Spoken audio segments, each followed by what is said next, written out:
for nothing, but I got a couple little thoughts for you to weigh. You don't have to try to prophesize the tides are changing. We gotta get ourselves moving anyway. I got the gas and the keys to the car.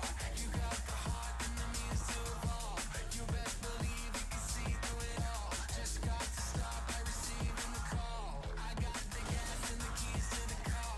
You got the heart and the means to evolve. You best believe you can see through it all. Just got to stop by receiving the call. Everything's going your way.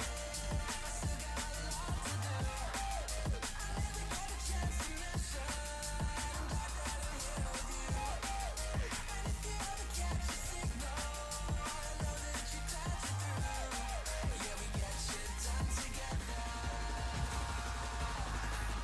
I got the gas and the keys to the car. You got the heart and the means to evolve. You best believe you can see through it all. Just got to stop by receiving the call. I got the gas and the keys to the car. You got the heart and the means to evolve. You best believe you can see through it all. Just got to stop by receiving the call.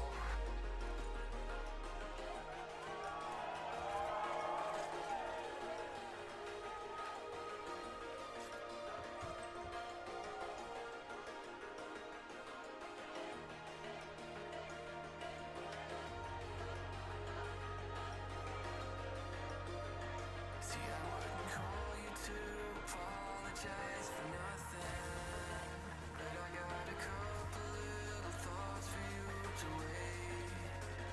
You don't have to try to prophesize the tides are changing. We gotta get ourselves moving anyway. I got the gas and the keys to the car. You got the heart and the means to evolve. You best believe you can see through it all. Just got to stop by receiving the call. I got the gas and the keys to the car. You got the heart and the means to evolve. You best believe you can see through it all. Just got to stop by receiving the call. I've been trying to act right, but I don't know what that'd look like. I'm always trying to fight a bad fight. Oh, I always seem to take the wrong side. I see the pain in your expression, and all the stuff you never mention. But if you're lacking an obsession, yeah, well, maybe you should. Like, I'm sorry, but the looks maxing community is one of the most insecure and sad communities I've ever seen in my life.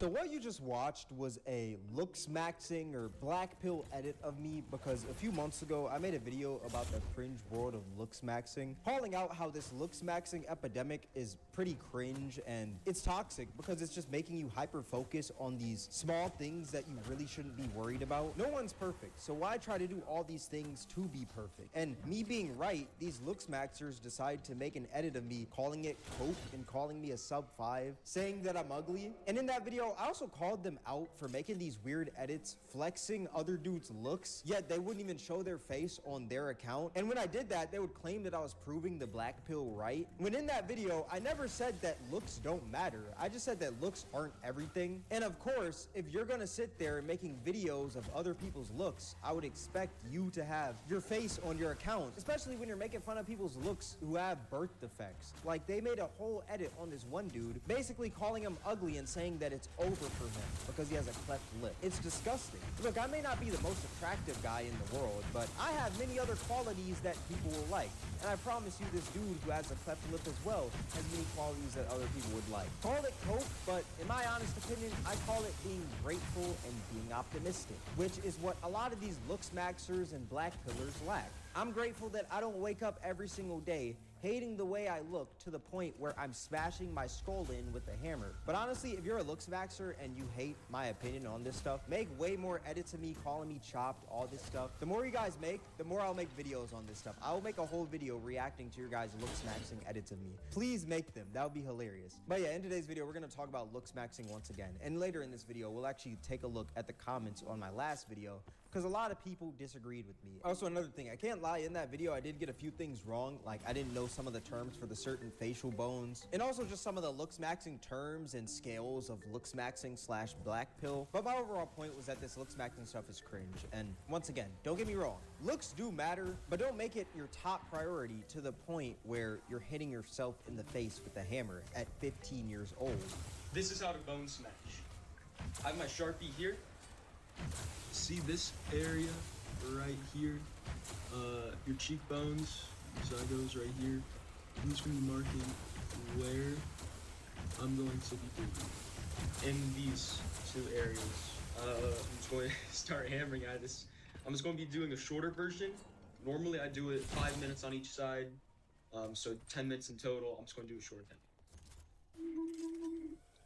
Yeah, you gotta brace your head. This is a young guy hitting his face with the hammer to look better. I don't care what your stance is, but you can't tell me that this is good. As a society, this shouldn't be something that's celebrated, in my opinion. While there is some science to it, they do this because of Wolff's Law, which is the principle that bones adapt their structure in the response of the mechanical stress placed on them. Some Muay Thai fighters actually do this to condition their shins. They'll kick hard metal poles to create microfractures so that when they repair, their shins just become even stronger. But again, I don't think this is good, especially to young men. Number one, you can get extremely hurt from doing this. Number two, you'll never be satisfied after it. You'll search for the next thing you can change. And number three, it's going to frame your entire worth around your appearance. And the day that you don't look good to the looks maxing standard, you're going to feel terrible about yourself. Like, hyper focusing on your looks is just going to drive you insane to the point where you're on these forums trying to see how to get rid of the left chin hair on your face because it stands out too much. That's what these looks maxers are on. These dudes could do every single tactic and get every single surgery in the world to look attractive, and they still wouldn't be satisfied. And that's the sad part about this. A lot of young men are going down this pipeline and it's toxic. Like the guy who was bone smashing in that recent video. That guy is young. He doesn't have his age or anything in his bio, but he looks about maybe 16, 17 years old. He's not even finished with puberty yet, and he's trying to change his facial structure. That is bad. And speaking of changing your facial structure, one thing that's popular with the looks maxing community is this thing.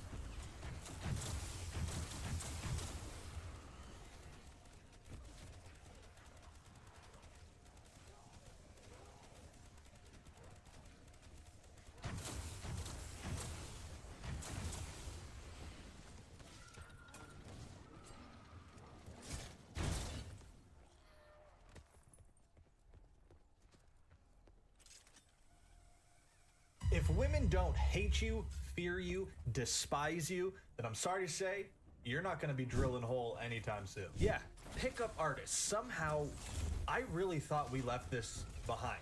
I didn't realize pickup artists were still such a big thing and so active. Now, there's been plenty of content to go around about pickup artists and just, you know, the cringe stuff that they do. I'm pretty sure. What do you mean you're a pickup I'm a pickup. I'm pretty sure I can fucking disgusting scum of the earth in 5 seconds. But I didn't realize how active the pickup artist subreddit still was. So hold my hand as we take our journey through the pickup artist subreddit and see how they've evolved, how they've adapted to the big 2025. But we're just gonna get right into it. Before I do that, I just wanna say, hey guys, how's it going? I am so happy to see you again. And if you're new here, I'm not fucking playing around anymore. You gotta stop that. Also, don't forget to join the Discord server. Link is in the description down below. Let's get into the pickup artist tomfoolery. So there is plenty of stuff, crazy stuff that I saw just kind of browsing before making this video. But I do want to start with this post here. Infield report, trying out different pickup artist approaches. I love how they make it sound like they're like officers, they're cops, and they're like reporting back on their day. Dude, I hope to God they keep checklists with them, like while they're talking to women. So, can I get your number? No? Okay, just cross off big old bitch here. I've always had decent looks, but money, or the lack of it, has been my kryptonite. Even with solid game, I'd sabotage myself thinking, I can't provide. Yeah, I know it's stupid, but that's where the journey started.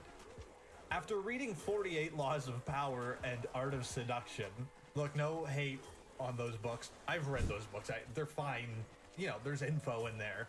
But, like, those should not be your basis for interacting with people. Genuinely. So you read fiction? Like, what's the point of that? For fun? Seems like a waste of time. Right now, I'm reading the 50 rules to manipulate and deceive people into bending to your will without them suspecting a thing. I craved more tactical, real-world stuff. That led me to The Game, Mystery Method, and Day Game Mastery. I guess these are like, this is like the pickup artist classics, you know, we're hitting the classics here. The science of DHV, IOD, negging, and cocky funny was electric to me. It amplified what was already naturally me. You like negging and you're cocky. That is naturally you. I'm not sure if the whole money thing was the thing that was preventing you from getting any play, dog. In pickup artistry, DHV stands for demonstration of higher value. I've had enough of this. This punishment stuff is going to stop. It refers to the act of showcasing skills, attributes, or behaviors that increase a person's perceived value to others. Now we gotta find out what IOD means. Oh, it's an indicator of disinterest. So he's learning, he's getting into the nitty-gritty, getting into the real scientific stuff here. Then came the hike. A trip packed with strangers. Perfect field test. I greeted everyone early, seized the AMOG role. Oh, fucking... Dude, why you guys got so many stupid bullshit made up terms? AMOG. AMOG is an acronym that means alpha male of the group. It's used in the manosphere and by self-identified pickup artists and incels to mean the guy in the group who commands the most attention and who is likely having the most okay, it's just me. Oh, okay. I greeted everyone early, seized the AMOG role, and reinforced my social proof instantly. There were other alphas, but I disarmed them the style way. Befriend and DHV them into side characters. It worked. Fast. So, it's really funny how they're able to use all these terms to make it seem like they're doing something super serious, like, sounds like real manly, you know, like I seized the AMOG role, reinforced my social proof, I disarmed the other alphas. Dog, you're just an attention whore. People have been doing that for a long fucking time. You're just an attention whore. 3 women stood out. A 5. A 5 who folded fast with just presence. HB7, cute, confident, and had a boyfriend, but still all over me. And Hot Babe 9, drop dead gorgeous, pageant runner-up, the main target. Hell yeah, dog. The Hot Babe 7 was touchy, flirty, and obvious. Her boyfriend, completely entranced by me. Bro's gonna fuck them all. Bro's gonna fuck them all. Dude, I'm on his team now. I'm on his team. His girl was trying to seduce me under his nose. It got dicey, so I kept my distance. Now, Hot Babe 9, she wasn't buying the hype at first. I tried the photo routine, classic approach. But her friend called me out. You're doing this to get with Hot Babe 9. What the fuck is the photo routine? I swear to God, if I gotta Google something again, I'm gonna be so mad. I can imagine it was probably something along the lines of just snapping quick pics of her feet. Whoop. There we go. Whoop. You're just trying to do this to get with Hot Babe 9. Whoop. Picture of your feet too, bitch. Whoop. Picture of your feet too. Whoop. Take a picture of her boyfriend's feet too. I flipped it fast. The privilege of having a picture with me must be earned. Oh, so it's just like, oh, we should take a picture together. Later, groups were pulling me into their photos. My value soared, and Hot Babe 9 was watching. Oh, dude, it's so cringe the way they talk about, like, social settings and dynamic. Dog, just be normal. You put so much effort into, like, constantly, like, turning all of this into, like, a game of logic in your mind and paying attention to such minute details that you have, like, terms for every little action someone makes. Dude, it would be so much easier if you just were normal. I bet you'd lay so much more pipe if you were just normal, dog. She brought up gym stuff. I joined in, compared squat weights, teased her, but it didn't land. So I flipped the script. Instant IOD. I started vibing with the tour guide. A 6. Hot Babe 9 noticed. Jealousy activated. Hot Babe 7 showed up again, shouting for me. I answered. More social proof. Hot Babe 9 started watching closely, then self-isolated. That was my green light. Oh, she's alone now. Alpha 1, main target is alone and isolated. Time to go in for the kill. Yo, Hot Babe 9. Your shirt's fucking hideous. Are we gonna have sex now? I joined her and dropped display of higher value laced stories with funny twists. She laughed. Hooked. Then the neg. Oh, he actually does neg. So, you're one of those girls that only goes to these places just for the clout and photos. I'm not like that. I prefer enjoying the energy and moment given by Mother Nature. Dude, no you don't. All you've been thinking about is how people perceive you this entire fucking time. It hit. She requalified herself immediately. First, compliance test. Dog, this is so odd. This is so odd. Show me your photos. She did. I rewarded. Job well done. You did not say job well done in a fucking conversation, bro. Hot Babe 7's boyfriend should have fucking drop kicked your ass. Dude, if I hear someone say job well done in spoken in conversation in a group setting, I'm hitting you in the throat. Lunch cut the flow. I tested again on the way down. Hand me your walking stick. Denied. Back to DOI and DHV. Tried again. This time, success. I ran the jealous girlfriend routine. She admitted, I'm a jealous girlfriend. I smiled. Oh, so you are the jealous type. Please don't tell me I have to avoid talking to the lady tour guide now. She requalified again. At camp, I whispered into my wing girl's ear, close, like we were kissing. Hot Babe 9 saw. Jealousy peaked. I wanted to get her accustomed to my touch, so I did a little palm reading, and then the cube personality test. Then another round of DHV. Dude, it sounds like she's getting cancer treatment. What are you doing, bro? Oh, it sounds like end of life treatment for people. Did the palm reading just to calm her nerves down. Then we did a cube test, and then another round of DHV just to get it flowing through it. Fuck, man. This goes on till she finally broke. Every compliance test is immediately complied to, and the perilous trail only made things better. The suspended bridge effect has taken place, and she was completely attracted and comfortable with me. It was fun field testing the methods I learned, but I really had no goal of having sex with Hot Babe 9 since I am in a committed relationship. Dude. Just want to make sure I didn't lose my edge. Like I said, I had game even before this. It's just that the things I've learned here are no joke. Truth be told, I could probably still get her with my old ways, but it would probably take the whole day to do it. I basically speed ran her attraction to me. Admittedly, I have refrained doing some things to get her totally into me, since, once again, I'm in a committed relationship and I don't want to cross those boundaries. Now, how do I know the methods I used work? Simple. I was friends with one of her friends, and she told me that the Hot Babe 9 told her that I feel comfortable and protected when I'm with him. We kinda act like couples. So yeah, this thing works. You guys just have to do better. All right, on to the next one. TV is lying to us.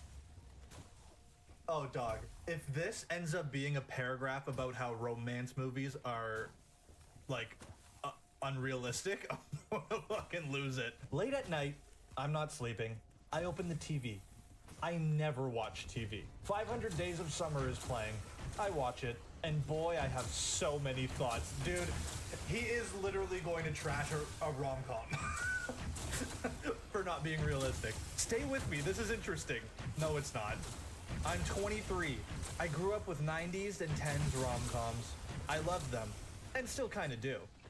Disney Channel love stories type thing is what I believed romance was. No wonder I got my first kiss and lost my V at 20.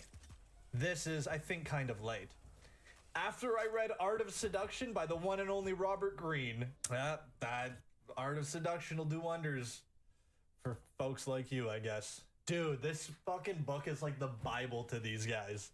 Bro, they're lying to us. They put this false matrix thing in our minds. They programmed us to be betas, and we accepted it. They don't even actually let you run past the airport gate if you tell them you're in love.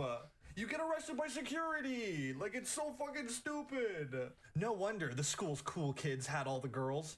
It was their character, how they were treating them. Now that I've studied the game, I can see it. Dog, I don't think you see shit. You've just learned that movies are unrealistic. I think you still have a lot more to go before you can fucking see anything. As I can see all the lies in rom-coms, now I can't enjoy them as I used to because I always analyze the wrong game they portray. If you don't know what I mean, try watching any rom-com. Bro, I think everybody's way ahead of you on that.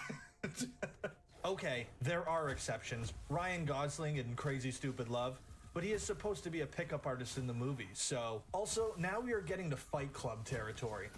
Have you noticed that they portray men as weak? And women always as the one in control? I want to hear your thoughts.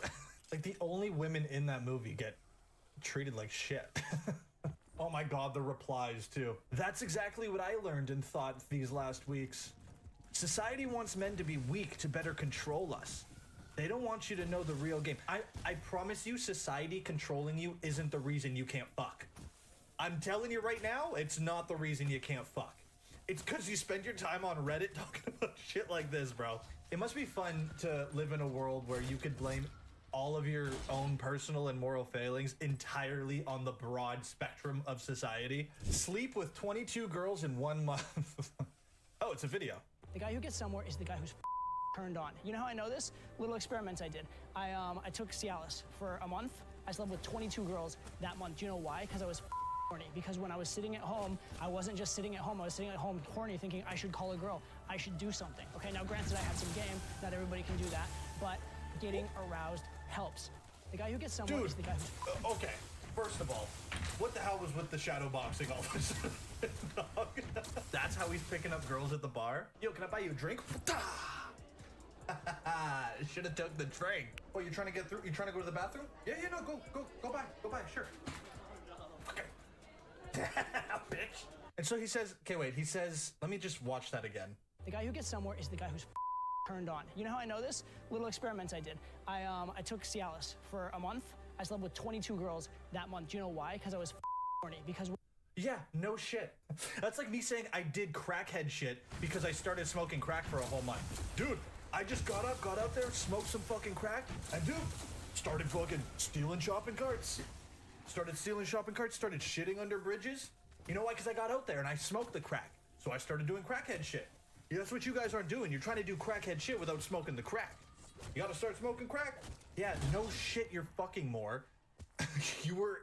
just hard all the time. Old Marine Corps game. Try these scents. It just makes sense. So I'm 44 and have been around a while. 44 years, actually. I've probably slept with a couple hundred women and am convinced the blowjob is the new handshake. Oh, dog, shut the fuck up. Either way, I was married 11 years and have been single for over 6. Back in the day, when I was a young Marine, my old sergeant gave advice to a horny 22-year-old. I didn't know it at the time, but the things he told me were so evolutionary that I have fact-checked the shit out of this. So what is it? Here it is. Buy these 3 aftershaves. Old Spice, Brute, and Aqua Velva. Shave your neck or face or whatever and wear one. Doesn't matter. But here's the thing. So, a woman can wear your ex's perfume and then you're reminded of her, right? Wearing this old school aftershave will remind them of their dad or grandpa, but they won't realize it. It will put them at ease and make them more comfortable with you. It disarms them and they don't know why. Dude. You're bringing chemical warfare into the dating game. Hell yeah, brother. Hell yeah. Would you really want the basis of someone's attraction to you to be built off of just like some fucking fake game that you're playing? I don't understand why you would want that. I've been told I smell good or manly or whatever. I've been asked what it is, but I never tell.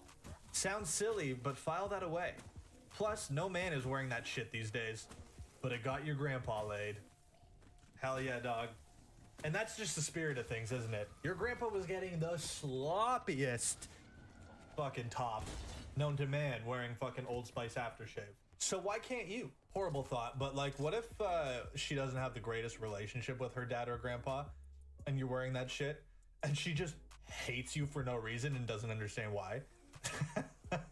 That would be, I want to see the infield report of that shit happening, because that'd be fucking hilarious. Anyways, I think that's where I'm gonna end it today. I don't know, I thought it was fun. I thought that was some crazy shit. You know, just wanted to check in with the pickup artists, because I have not, have I ever made a pickup artist video? Good to know they're still alive and well. Anyways, guys, I think that's gonna do it for today's video. I really hope you enjoyed it. If you did, leave a like down below, and if you're new here, seriously. Also, don't forget to join the Discord server. Link is in the description down below. But yeah, with all that being said, guys, I hope you have yourselves a fantastic day, and I'll see you next time.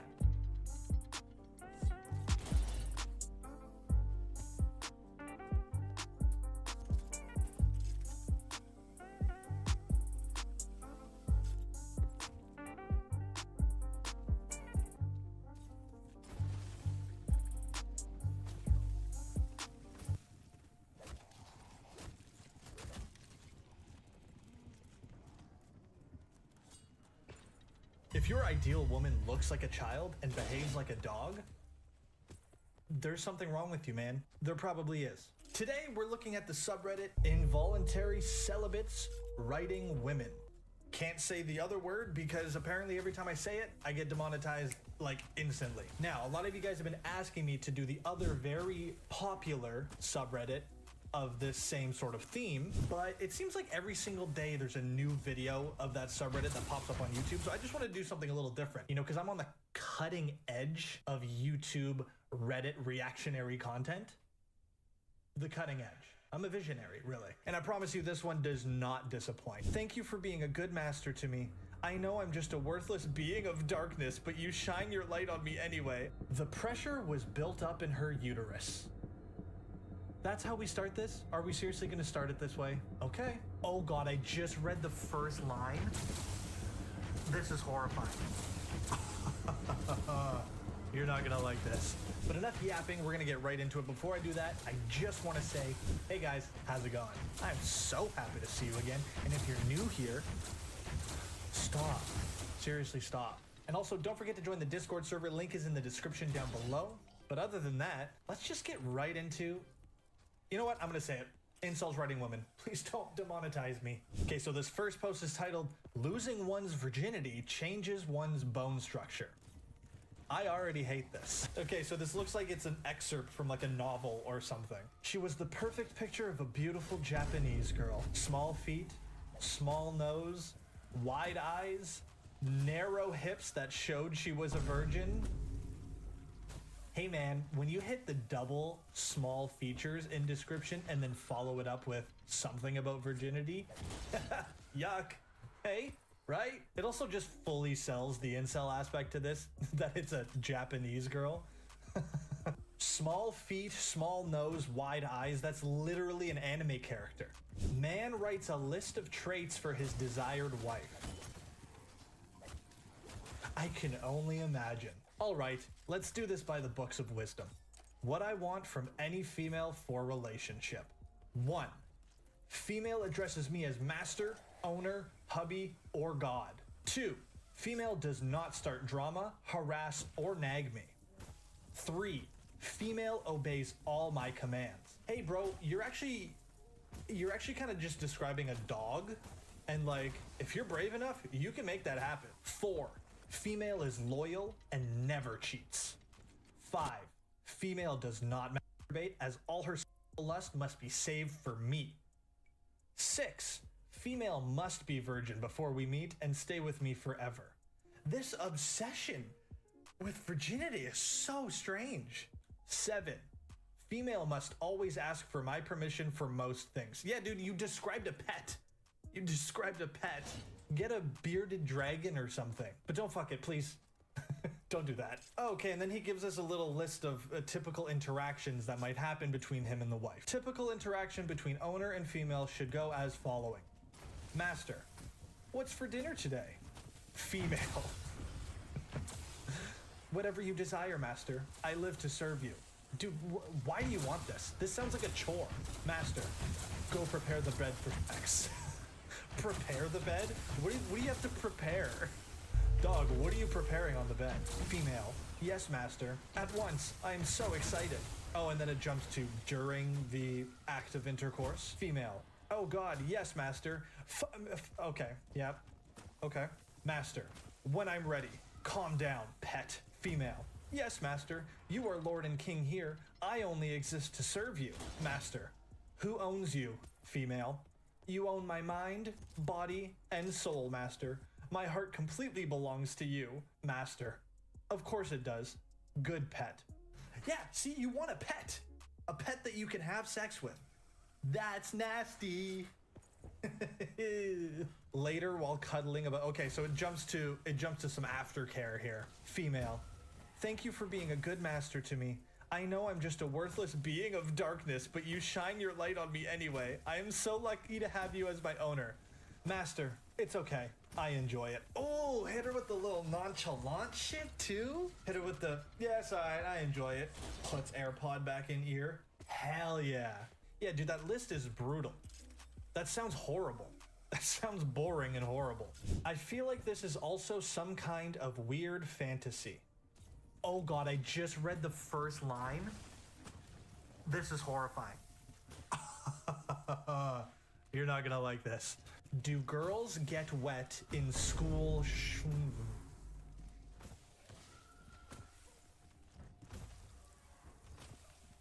Huh? I need a psych eval immediately. Actually, you know what? No, I don't. I know what the outcome is gonna be. Fucking insane. Mandatory preface. I am not condoning school Oh, thank God. I was worried for a moment. Rather, I am merely inquiring about female biology.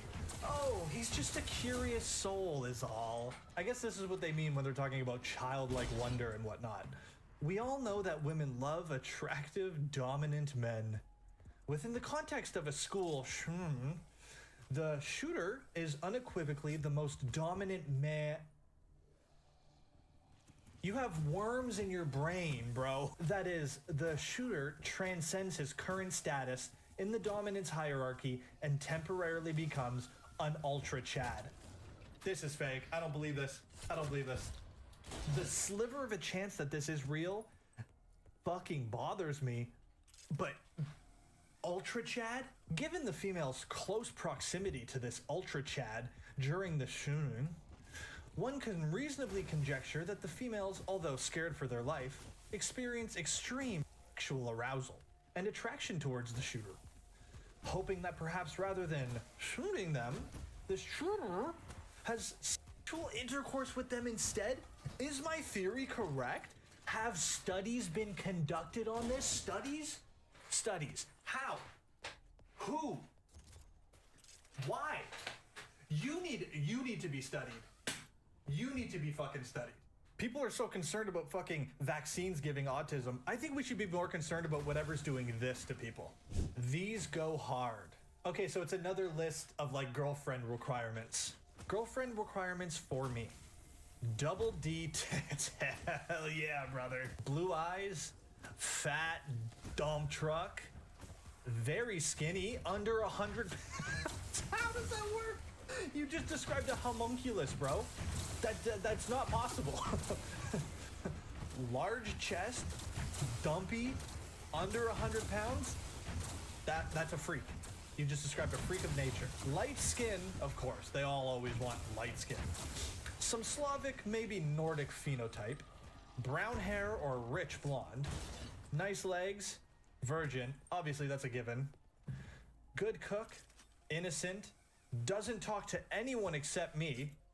Maybe her family's okay. On occasion, I might let her chat up her mom, but never her dad or brother. That's weird. Those are men, and they want to spread their seed. Quiet. What? Watches anime with me, but not weeb. Weebfoids are annoying. You're losing me, bro. Doesn't complain about anything. Fine with me messing with her. Submissive. Doesn't talk back. Fertile. Schizo. Comes from rich family. At least Stacy, ideally Giga Stacy. This is so brain rot.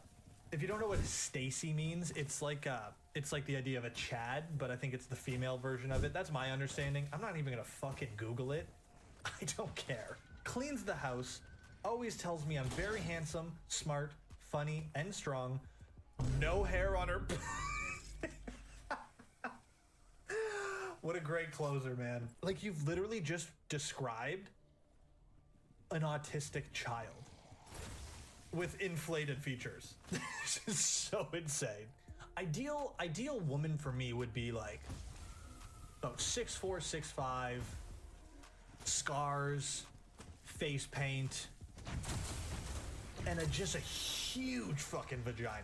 F for female. Oh hell yeah.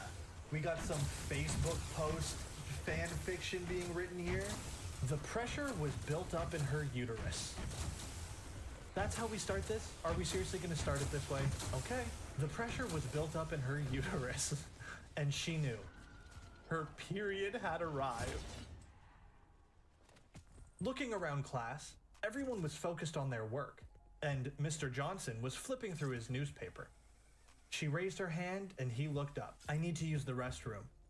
Mr. Johnson squinted. Hold it. She slunk back into her seat and clenched her pelvic muscles to stop the flow of her crimson shame.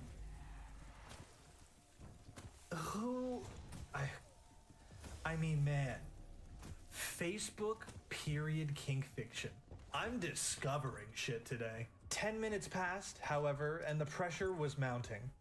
She did a good job holding it for the time, but it was becoming a desperate situation.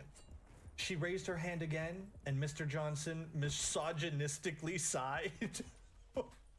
What?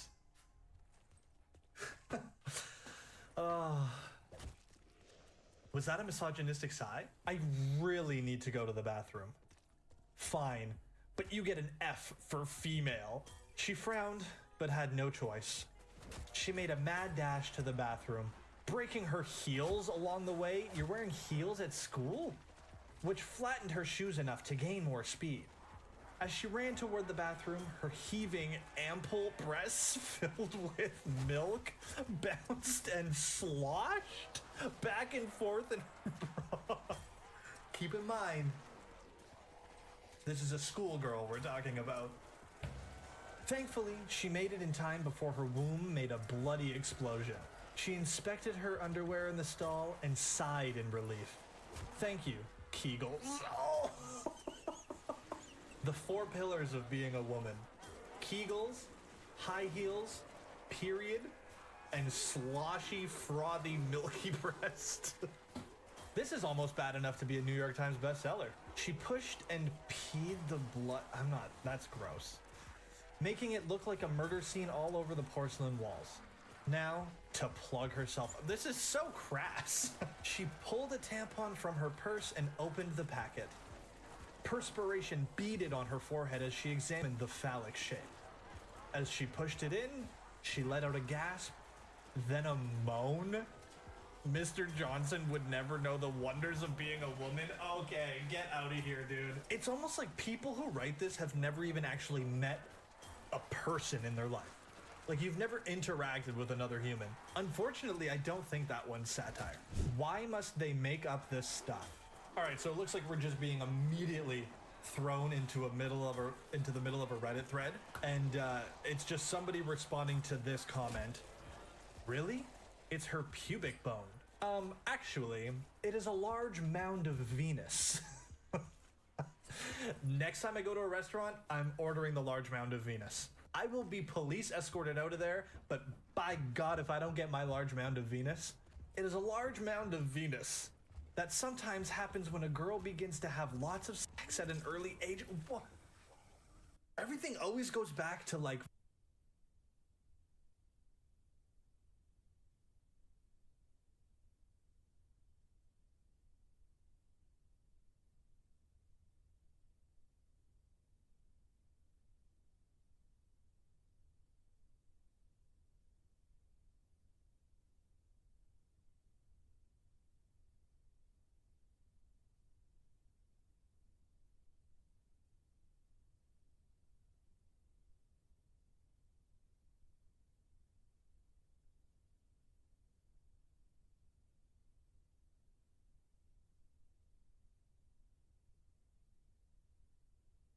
I will slit your throat and gut you like a fish and dance around in your intestines. I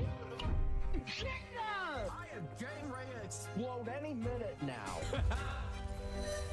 The other day, we stumbled across a live furry game show being streamed on Twitch. They were letting people in the crowd join in, so we decided to see if we could get ourselves on stage.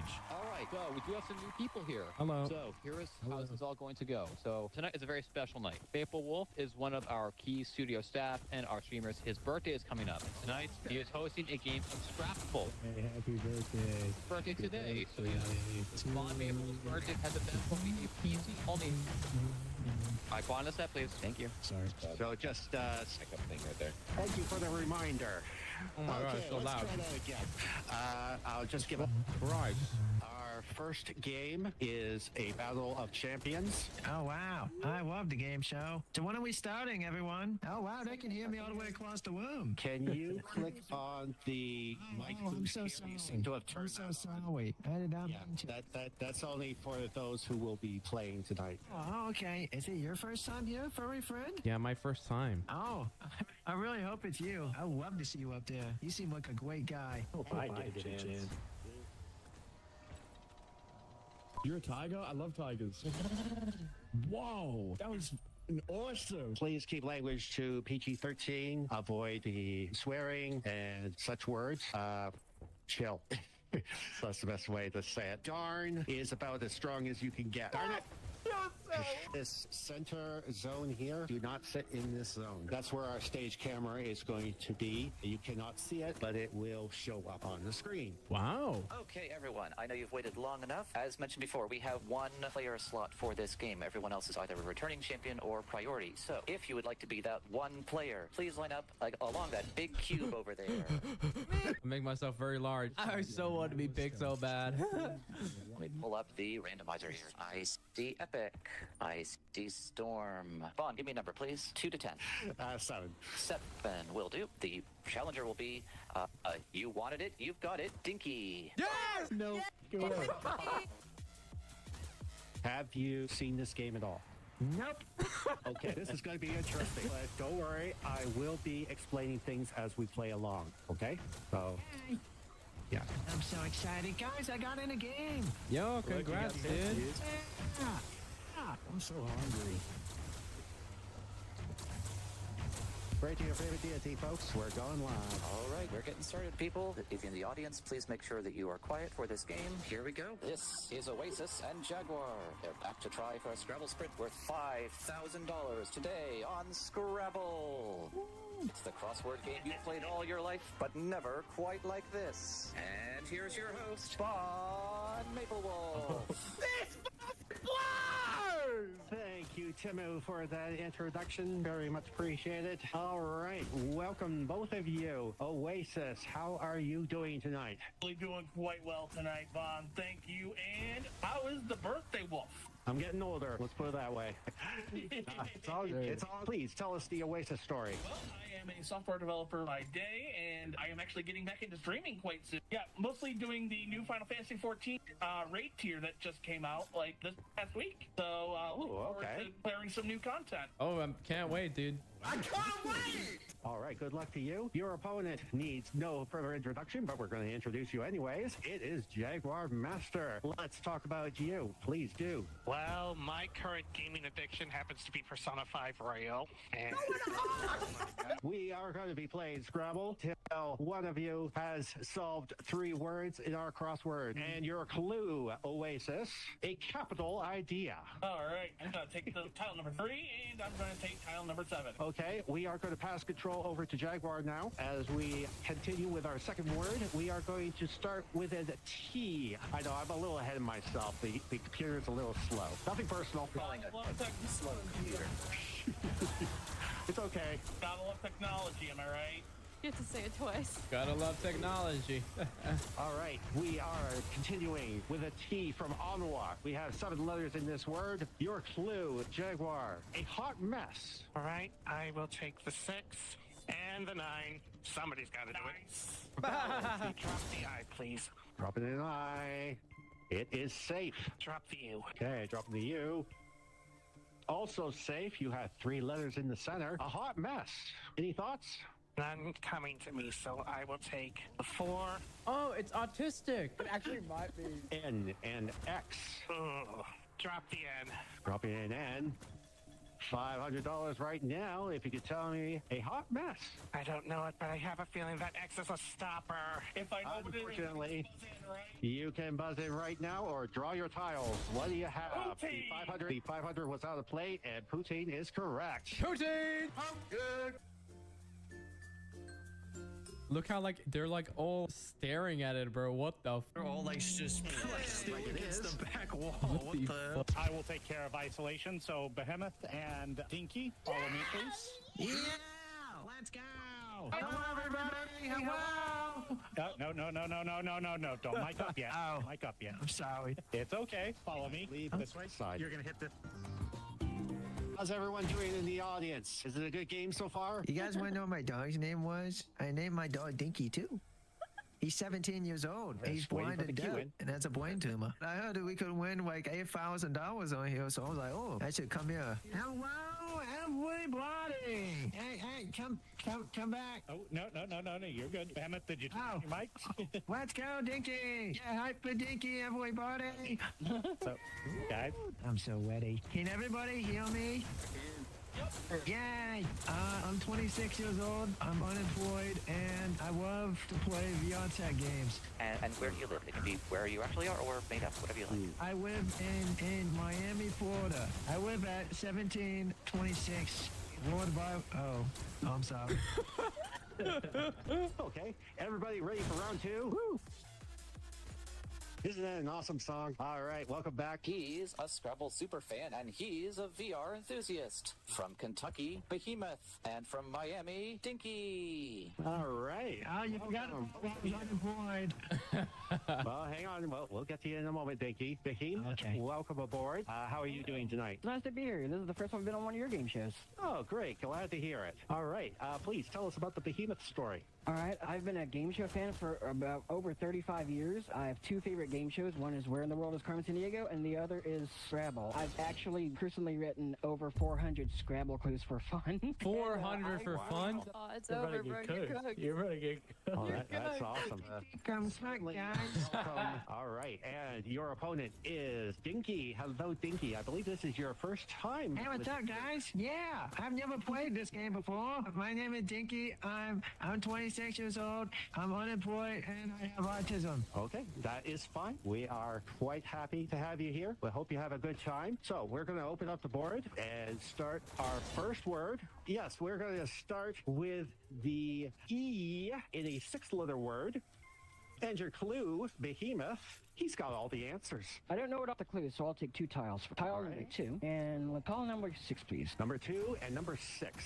Let's see what the computer gives you. We start with a B, and we end with a W. Let's try placing the W, please. Here comes the W. No, we're starting with a stopper. Sorry about that. Okay, Dinky. I would like to draw a tile. Okay, I would like to draw tile number this one. Number 3. All right, you have a T. So would you like the B or the T to drop next?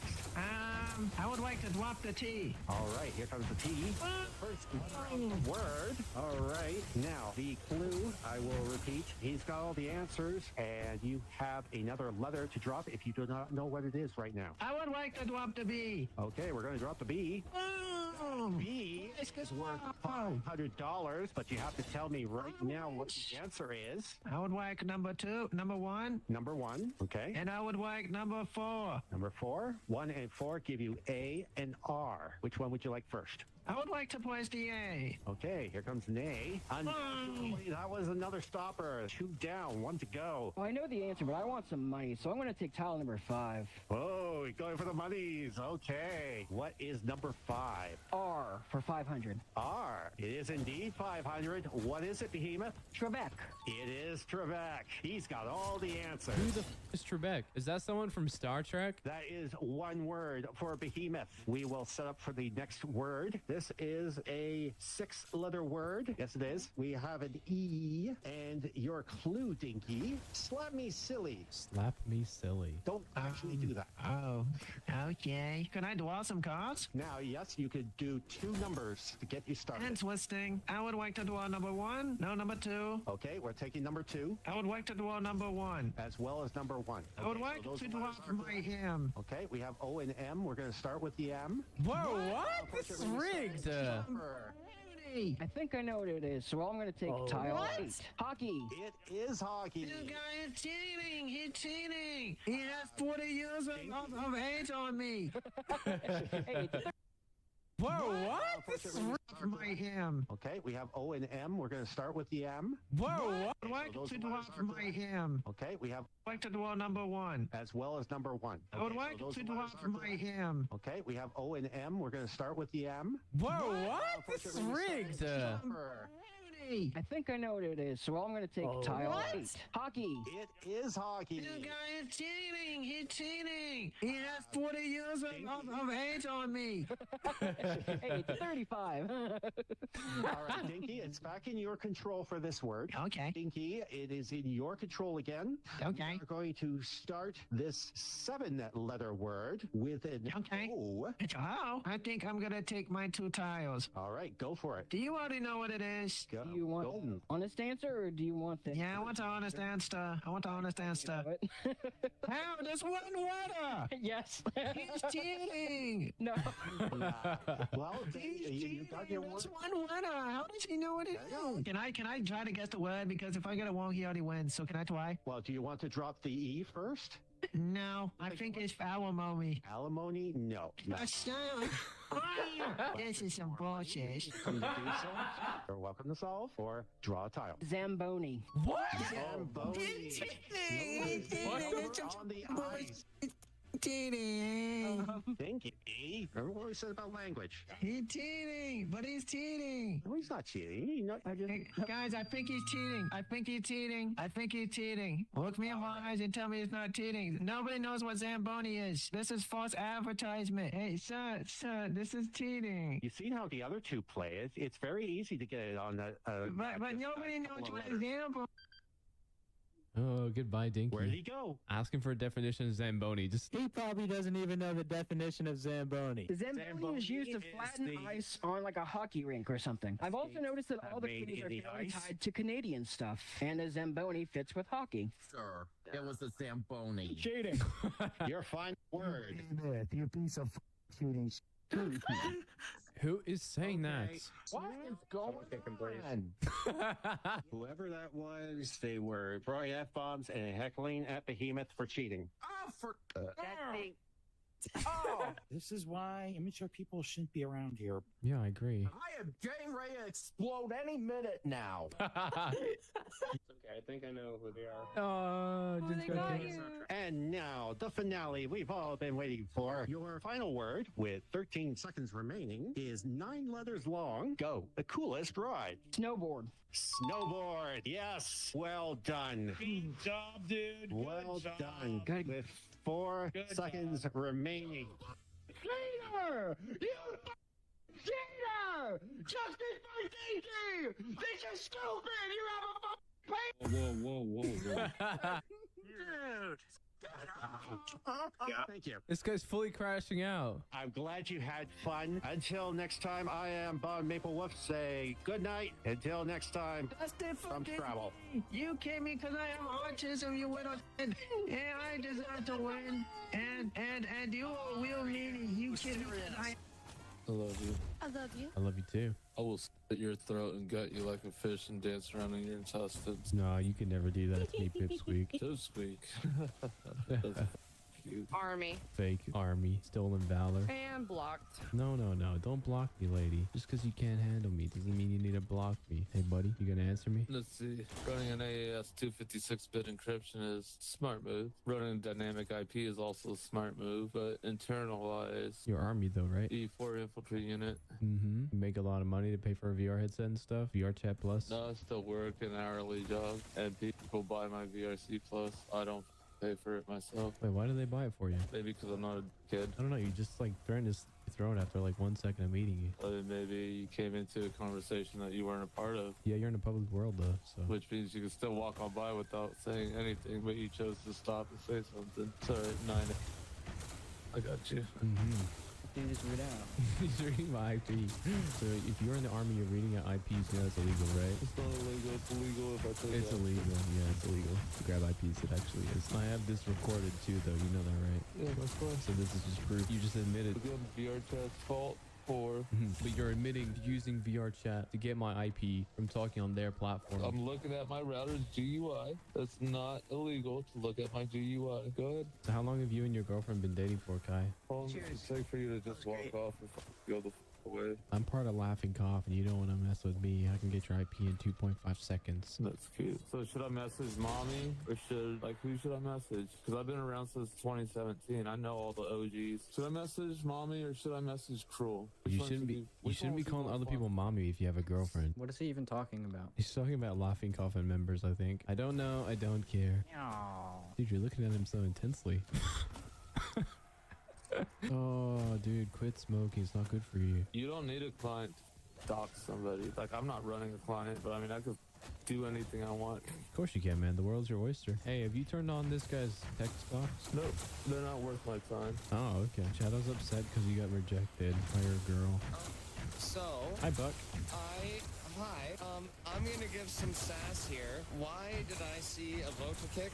So this guy threatened to kill me and then also doxed my IP address. I didn't dox their IP address. I opened up my GUI. Their IP was up at the top because VRChat uses a P2P system. I don't give a shit about the rest of that, but did you threaten him?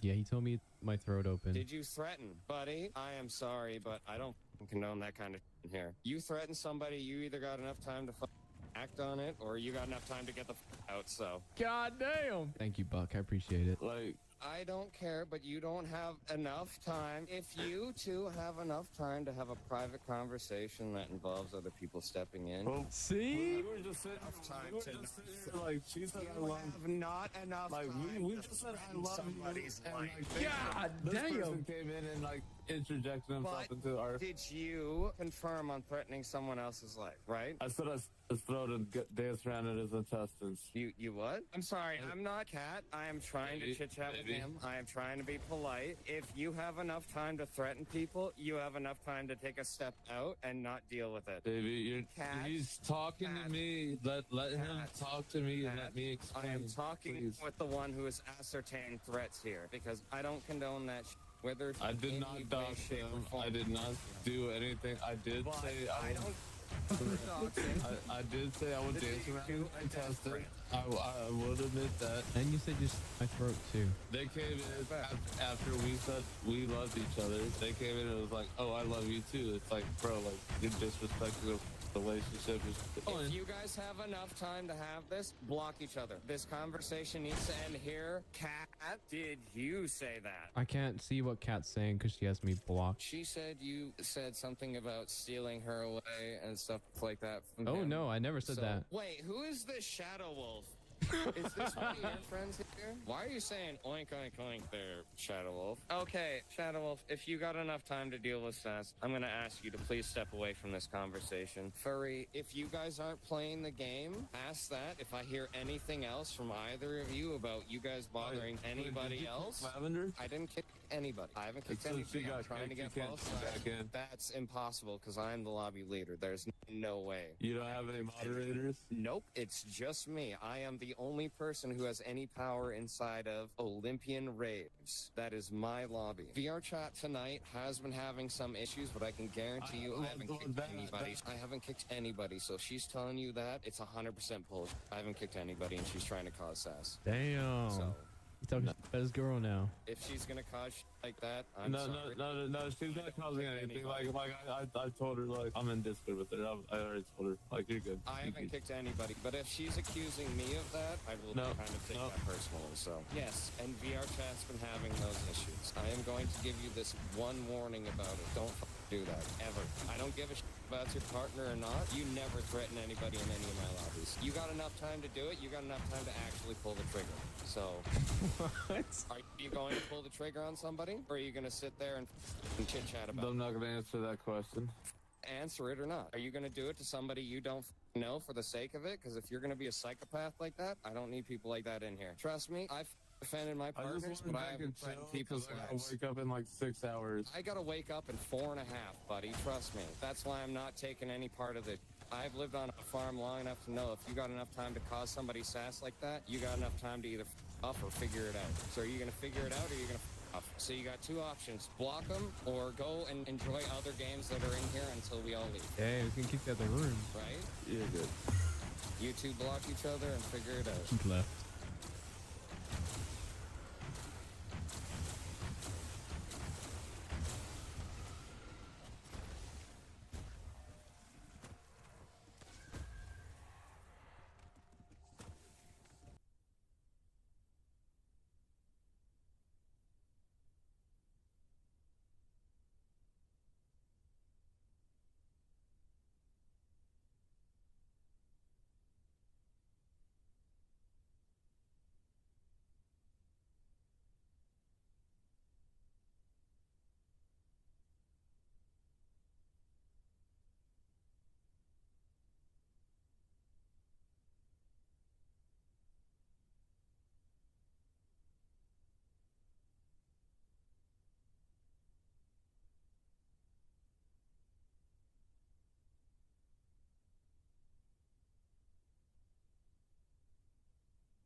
Before the video begins, I'm gonna address the elephant in the room really quick. Yes, this footage has already been posted to Proximity Chat's channel. And if you haven't seen that video, you should. Before you watch this one, you should go watch that one, if you haven't yet. But I will say, he did cut a lot of things out. And that's not me hating, don't get me wrong. His video is still really good. He just left out some of my amazing 10 out of 10 acting. So that's why this video is like 6 minutes longer than his. If you end up liking the video, please subscribe. It would mean a lot to me. And yeah, enjoy this footage. It's probably like my best video in a couple months, so yeah. Man, bro, there's a problem. Axel, what happened? This guy right here, he's been saying that he's like a bar owner. Just tell him what you told me. Do you, Steven, have identification of bar ownership? Because if you're lying out your teeth, you will be kicked out of this set faster than you could say horse. Because nobody, I mean nobody, is going to cause trouble on my set and live to tell about it. Well, I actually came here about you because I know you support Proximity Chat. That's bullshit. You, oh my God, I don't support Proximity Chat. You are in deep I know you and the Cumulus Bar support Proximity Chat, and I am tired of this. No, I do not. You know what? You know what? I'm with the manager of Cumulus. Hey, Heaven, you need to get here to Press Your Luck VR immediately. This is going to be a situation that requires your help. You're gonna be blacklisted from so many bars once this gets out. Shut up, asshole. Shut your mouth. No way, huh? My boss is on his way here now. Wrong move, pal. Fucking hate that bastard Proximity Chat. Well, so the f do I. How does Proximity Chat keep getting into Cumulus to record? I can tell you. Because you support him and let him in. You damn asshole! Let me explain! Then explain now. He has many, numerous VRC accounts to pull his havoc. Now, if you'll excuse me, I'm gonna go see what my boss wants. So when someone sounds like Proximity Chat, why do you let them in? Shut the f up, asshole. I'm not the asshole here. You are in for it. You've got my whole boss and my whole entire co-worker team on your ass now. I hope they make quick fucking work of your ass. All right, Heavens, I'm ending the call so you don't hear any more of my potty mouth. I'll see you in PYL in a few minutes. Ah, here comes Heaven. This asshole comes wandering onto my Press Your Luck set, and I'm sorry if I'm sounding angry. This asshole right here thinks it's a joke to try to get me, us fan from Duskview, happy because of a stupid proximity chat mistake that I made. You keep letting him in, and I have proof.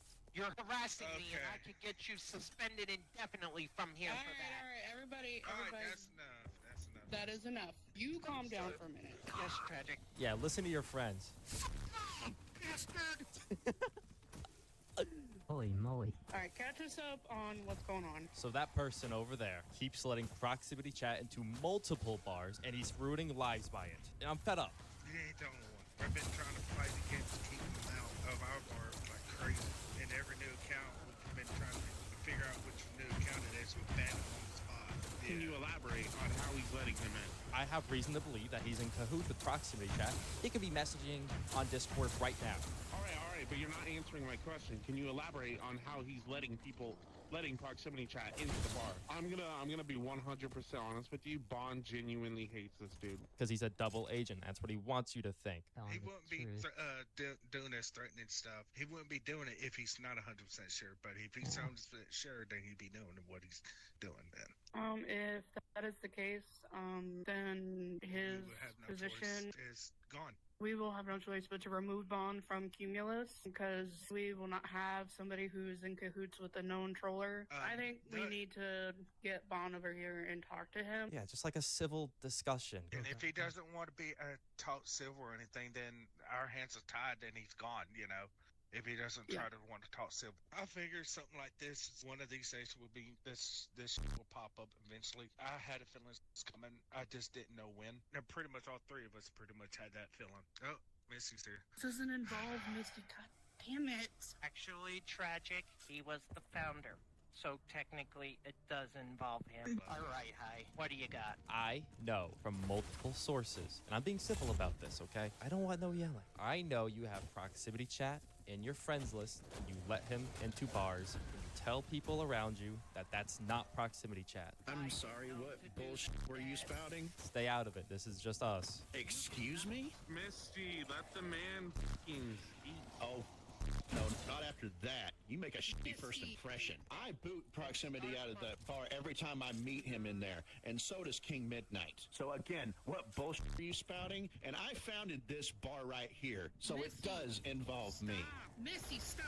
Well, it's gonna be turned to after this person lets proximity chat in again, because my bar, the DreamWorks bar, crumbled to pieces. Not with this one. This one hates proximity chat with a damn passion, and you need to take a step back and realize something here. If you really want something from somebody else, you can attract more flies with honey than with vinegar. Well, I'm all out of honey. Yeah, well, vinegar ain't gonna do you jack shit, pal. And after what you said to my father, threatening to get his freaking bar shut down, I follow that nuisance list to a T, and so does my staff. So you need to check your sources. He has 1,000 accounts, and he probably has half of them added. and let me I tell you doubt this, that. dipshit. The day I found out Proximity Chat's alt account, the one that my father told me about, I was in my bar hooting and hollering. Does that show you that I freaking support Proximity Chat? You gotta get your head examined, pal. See, this is the exact type of acting proximity chat tells him to do. Yes, I did friend him, thinking he was just a normal fellow. But when I found out his true f***ing colors, I immediately hit the block button.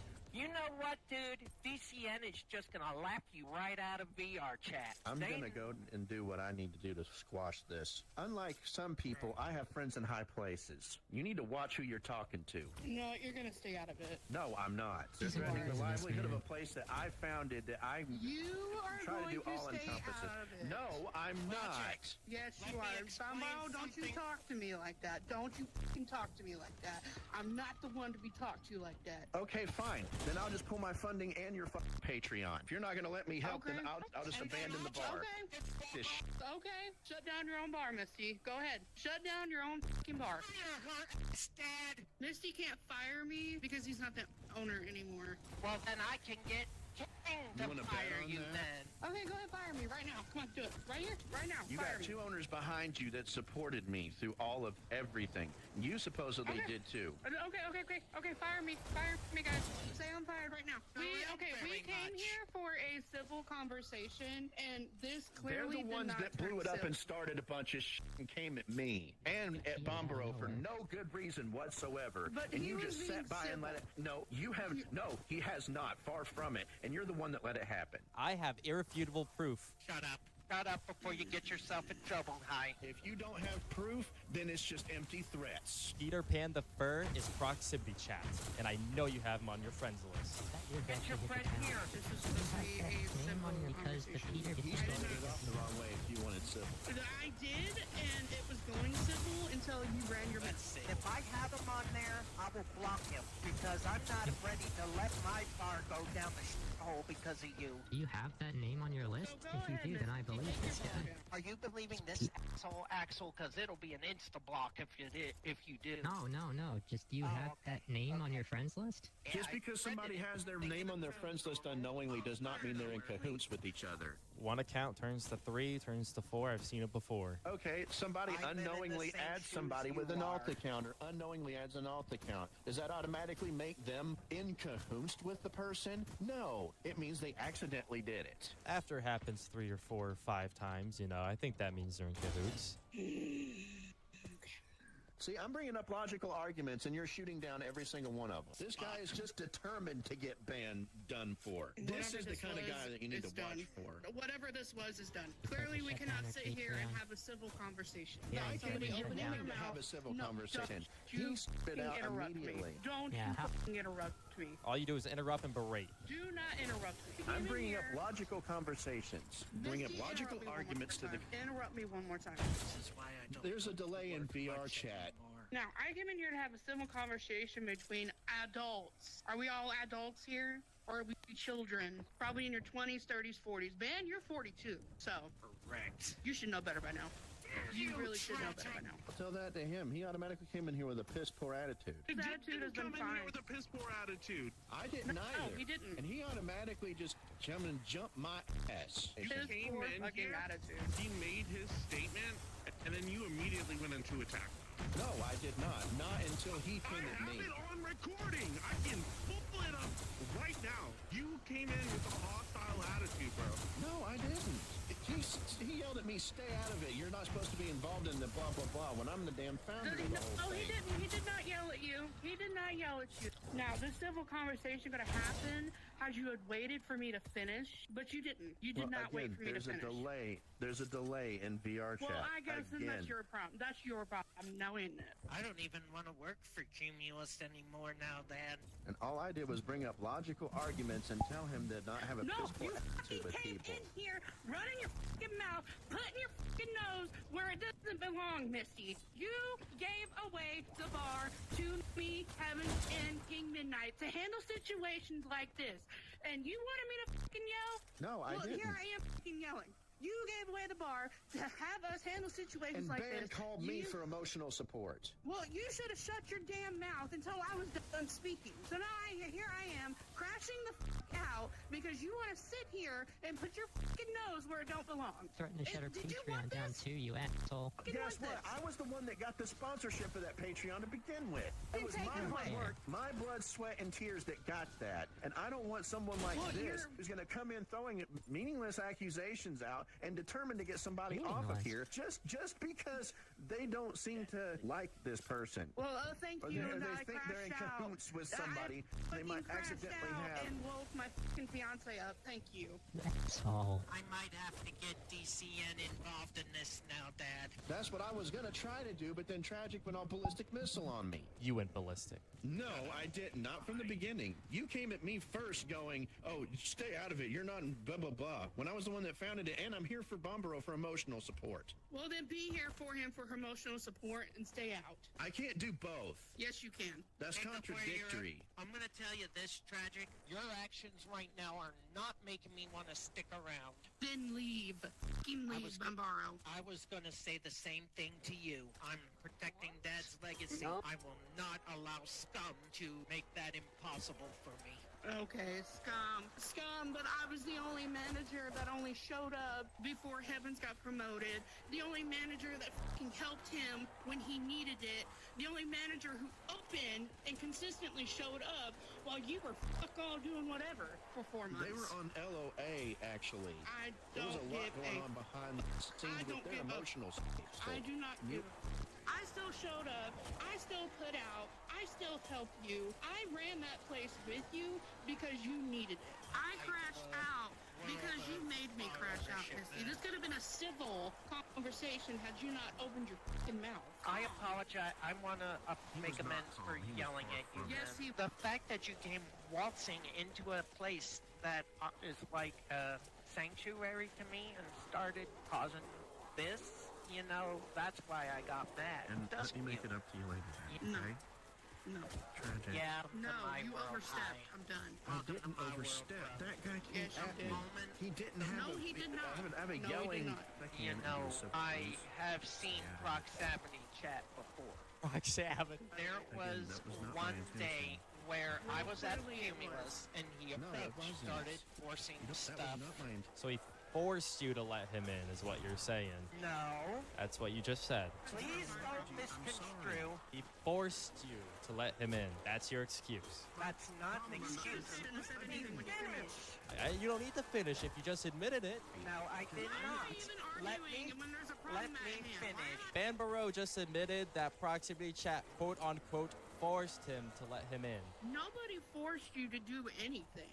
Exactly. Okay, so here's Feelings the question mutual. at hand. Are you in cahoots What's with up? proximity chat or not? Hell no! Tragic, I would never do anything to put the bar in jeopardy. Oh, crocodile tears. Oh, you haven't seen You're me. not helping, Yes. hi, okay? I've de-escalated. Tragic. Now please do Look the at me, same. I would never do that to put you, King, or any of the staff in jeopardy. That's not how I work. This isn't the time to lose your cool, okay? Stay as straight as an arrow. Don't you All right. ever talk to me like that again. Ever in your life. Then I'm gonna lay down a boundary too. Don't blame shit on me. That's not my fault. Well, I'm telling Bond, don't you ever talk to me like that again. And don't you ever give me a reason to. Chill, okay? Let's just de-escalate this, all right? Keep mumbling under your breath. Regardless of how rocky of a start we've had, I can tell you, I'm not in cahoots with the guy. I don't even like him. Go duck for all I care. I hate him and despise him just as much as you do, Hi. Trust me. And so does Van. I just wanted to apologize for going off on you. It's not the fact that you came in here, but you gotta realize this world is sacred to me. Tomorrow, did you have Peter Pan the fur on your friends list? What's gonna happen if I give you my answer? Do you or do you not? Yes, I do. So, not only did you have him on your friends list, that is also the reason why he kept getting into the bar. Proximity does not use that account anymore. I actually won't even do what you said not to do again, okay? I won't. Same with me, Tragic. I don't give a damn. Well, I do have one last bit of information, and you're not going to like this one. The old card up the sleeve trick, huh? I'm Proximity Chat. That's funny. Wait a minute. That's Are you funny really as hell. Proximity Chat? I had a feeling. Dude, you know what, Proximity? I tip my hat to you. I That's literally do, bro. Well, you kind of caught me in my natural habitat here. Good thing I didn't really say what I really want to say when we first met. Guess what, man? You've earned my respect. I tip my hat to you. One YouTuber legend to another. You mad at me, Misty? No, I might have just lost more than I wanted. What do you mean? Proximity, stay away. I know Misty better than anyone. Dad, what happened? I'm not talking about it here. I lost more than I bargained for on this expedition to come and help you. Oh no, So don't ever say that I didn't do anything for you, okay? I think I might have just lost the woman I care about, so just don't say I didn't do anything for you, okay? Watch after her for me. Hon, I didn't want you to crash out like that either. If that was my intention, I would have done it made you do it a long time beforehand. I would have made you do it in the other world if my goal was to crash you out. You already did. Congratulations. Well, again, that was not my intention, And okay? it wasn't my intention to go off like a ballistic missile on you either, Tragic. She really wants me gone, I'll go. Does that ruined your relationship with Dad, and now I feel awful. Contrary to popular belief, I do love you, Tragic. I don't want to hear it right now. I was working on plans to get her here. She was gonna live with King and everything for a little bit till I could get the house squared away with Robin, then we were gonna move in together. My relationship is gone, so just let me be. If you need me, call me.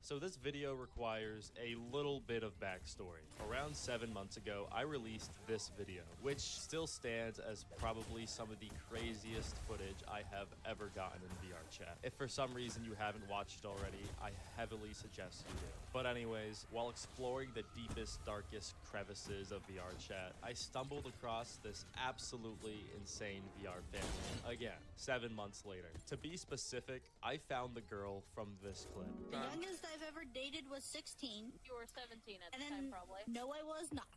I was like 20, 21. What the fuck? That's technically right there, but that's fine. Huh? Yeah, that's a real clip. That is a real thing I recorded them say in VR chat. So you can imagine I was pretty excited to find these guys again. And so for around, what, like 2 weeks, maybe a week and a half, I infiltrated their family. And apparently this was so important to me that I invited one of my favorite people on the internet to help me, Balarky. So yeah, if you watch his content, he comes in later, trust me. It's just a good video. I just want to start the video. I'm just gonna start it. Just watch it, have fun, love it. It's a good video. You alright? No, I'm not. Oh. I'm to the point of trying not to cry. And every time I turn around, somebody in my fucking family doesn't get along with somebody else. And I'm getting fucking sick of it. My husband is pissed off at Sis over here because, again, she's adding more people to the fucking poly relationship. Which is none of his business. And now it's making me the fuck out because I'm trying to keep him fucking happy. I think that my fucking depression and my anxiety medicine and it hasn't fucking kicked in yet. I know I fear her, but get a hold of yourself, woman. Motherfucker, you get a goddamn guitar out of your fucking throat. Try me, bitch. You need to control yourself. You're better than this. Fuck you. Holy shit. Why, you little... None of your fucking business, Steven. Out of my room. Yeah, Steven. Off. Who the hell is what? I'm talking to my IRL brother, who fucking walks in my room like he fucking owns the goddamn place. Guys, in the portal, go! Yes, Go dear. in the portal! Yes, dear. I can't believe I found these guys again. Oh my god. Yo. Hey, did you know, right, your apple can put up to 5 inches wide, so a raccoon can fit up your ass? Clean Wolf. No, I'm one. Whenever I'm upset or I'm pissed, I don't like to be touched. Okay. The only one that I will allow touch me other than my husband is Mama Z. Those are the only ones that I will allow to touch me right now. Invite your husband. He will be here shortly. He is currently doing some other work, but I can tell you right now, he is not happy with you, and he's going to end up blocking Dark once he gets in here. So that's his f***ing deal. Block someone because, oh, he doesn't like them.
tangents before getting to the moment when his friend was driving him back to the camper van, and he saw the police officers waiting outside.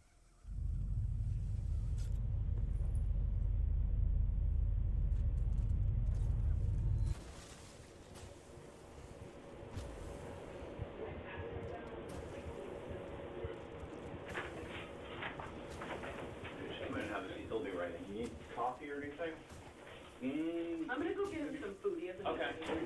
Joe, I'm just gonna search you, man. Make sure. Can you unzip that, or do you just want me to patch you on the outside? I mean, I'm kind of cold, so. Well, don't take it off. Don't take it off. Are your hands warm? Okay. Yeah, man. Despite the seemingly cordial exchange you just watched, 41-year-old Joseph Ferlazzo is at this point classified as extremely dangerous and unpredictable. And it's no coincidence the biggest officer at the Vermont State Police St. Albans Barracks was chosen to conduct this opening sequence of his interrogation. Long night, huh? Yeah. Any knives on those keys? Oh, you know what? There's like a little baby, Oh, that? I set that right there. We do this, you know, we always make sure anybody that comes in here doesn't have any knives or anything on them. Is that your wallet? Yeah.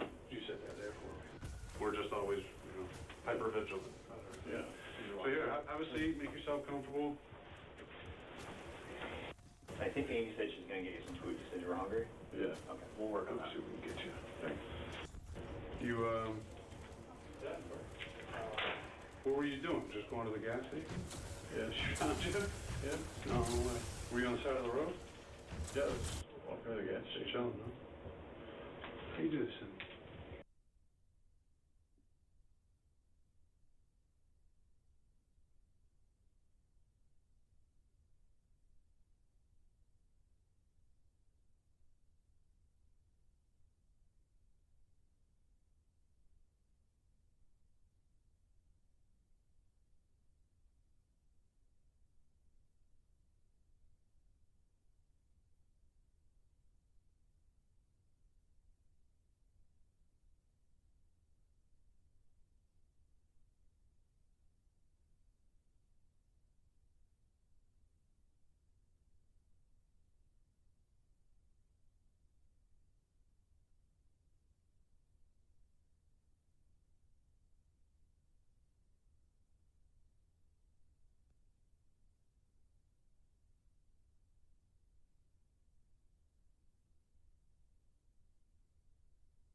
Any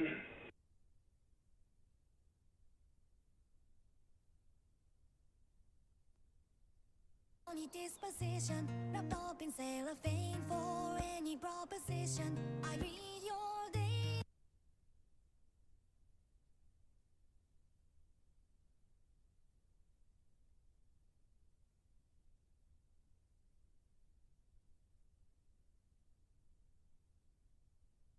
I just wish there was something I could do for you all, like improve public safety for disabled folks every day, you know? Oh, no thank you. Anyways. For those of you who are confused, no, this masking video is not from 2020. It was released recently, like a month ago, and you have someone who is still saying that everyone has to wear a mask for COVID, because if you don't, then you're a bad person who deserves to be shamed for wanting to live your life normally. This person actually does a lot of masking propaganda, so let's see why. Why do you talk about masks all the time? Because the pandemic never ended. The government just removed emergency status and normalized sacrificing our most vulnerable. You know, it's weird how they were able to drop the emergency status and everything seems fine. It's almost like the risk of dying from COVID was heavily exaggerated and manufactured by horrendous policy decisions and the censorship of doctors with effective treatments. So this person who, by the way, works from home and doesn't have to deal with masking for an 8-hour shift is suggesting that we go back to some of the lockdown policies of a couple years ago that crashed the economy, threw a bunch of people into poverty, and damaged everyone's mental health, all for a disease that's basically killing nobody these days. At some point, you have to do a cost versus benefits analysis, and if you get the short end of the stick on that, then you do what you can to protect yourself. But this whole masking 5 years after the lockdown started is not an uncommon belief, actually. I've seen a lot of people promoting it. I'm COVID safe. If you guys aren't masking, I'm not going to be around you. You should go out more. It better be free. If I'm going out, it has to be free. And there needs to be barely anyone in sight. Because, yeah, COVID and people aren't masking. For context, both of those videos were filmed this year. Here's a whole page dedicated to masking propaganda with a comic that says, "Not masking is eugenics," followed by the caption talking about how the creator is mad that normal people on the left don't want to wear a mask every time they go outside. Are you just going to wear a mask forever? Yeah. I can only imagine the tyranny we would live under if this person got any political power. But more importantly, everyone is just tired of this type of person constantly playing victim and then using that to either tell everybody what to do or demand free shit. We're all tired of this, or fatigued as one might say. Because the ones who play the victim game are always the most sociopathic, self-centered, and awful people, so no one's being fooled by this fake compassion anymore. Why don't just disabled people wear masks then? Some disabled and immunocompromised people cannot get vaccinated or wear a mask due to medical reasons, which is why it's crucial you should if you can. Where should I mask then? Everywhere? You should mask anywhere you think disabled people deserve to exist in safety. P.S. That's every public place. For the record, this person's claiming that she's disabled because she's slightly autistic. Now, for one, never getting sick is bad for your immune system and makes you more vulnerable. 2, being alive always carries risk, and nobody is masking every time they go outside forever in the extremely small chance they come across someone who has a compromised immune system and can't mask if they want to. Like, that's such a rare thing that realistically I think this person's just overly fearful of catching COVID and is saying, what about these marginalized communities, to pretend that she isn't being selfish. Because calling everybody murdering eugenicists if they don't cater to what you want is kind of self-centered. Anyway, for those of you who didn't see the prior videos, this pink-haired person is Courtney, who is a 28-year-old asexual autistic person with low support needs who also has ADHD. Did I get all those tags perfectly correct? I wouldn't want to be called a bigot. Oh my gosh, I had an autistic meltdown this weekend and went nonverbal. Actually, that would be a verbal shutdown. Huh? Because being non-speaking or non-verbal is the permanent state of using words and other forms besides voice. You don't experience that, and you don't have to co-opt someone else's language to describe that experience. Right, the asshole is the person who made the honest mistake and not the one who is meticulously correcting everyone.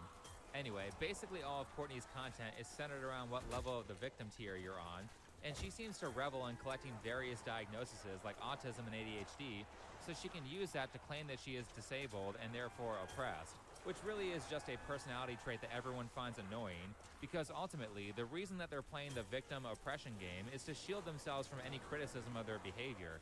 Which brings us to a video that I made a little while back called Why the LGBT Movement is Failing, that included an entire 10 seconds of Courtney talking about some BS about being non-binary, and I basically responded with the same sentiment of this meme here, which is that once you see the bad haircut and the pink hair, You know this person's going to be annoying and offended by everything. And I mean, was I wrong? Is the stereotype incorrect? Wow, is this what you look like without the pink anime character hair? Jeez, this is what 4 years of college will do to a person. Now, a normal person would see criticism like that and either ignore it or make a video response. But since Courtney has the maturity of a 7-year-old like Illymation, who also thought people should not be allowed to criticize her, she decided to fight dirty and file a copyright strike on my video on her to get it removed. I made this video here responding to that, where I pointed out that it's ridiculous that she's striking my video over a 10-second clip. I said that she's engaging in copyright abuse to silence people she doesn't like, and I ended that video by saying that I would be fighting the strike. Now we're all caught up to everything that's already been discussed on this channel. So to continue my point about my dislike of people who constantly play the victim card, allow me to use this next segment to point out how their demeanor completely shifts the minute they feel they have the opportunity to fight dirty and victimize the people they don't like.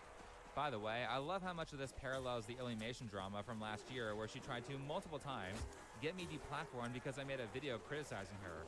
Anyway, getting to the part where she continues to fight dirty, after I released the dedicated video on her talking about her abusing the copyright system, Courtney went onto her Instagram and said this: "On today's episode of alt-right creators doing what they do best," stop, you know what's really funny? These people are so obsessed with making sure that everyone labels them properly, yet anytime they are faced with people who have differing opinions, they mislabel them as alt-right or Nazis. I'm not alt-right.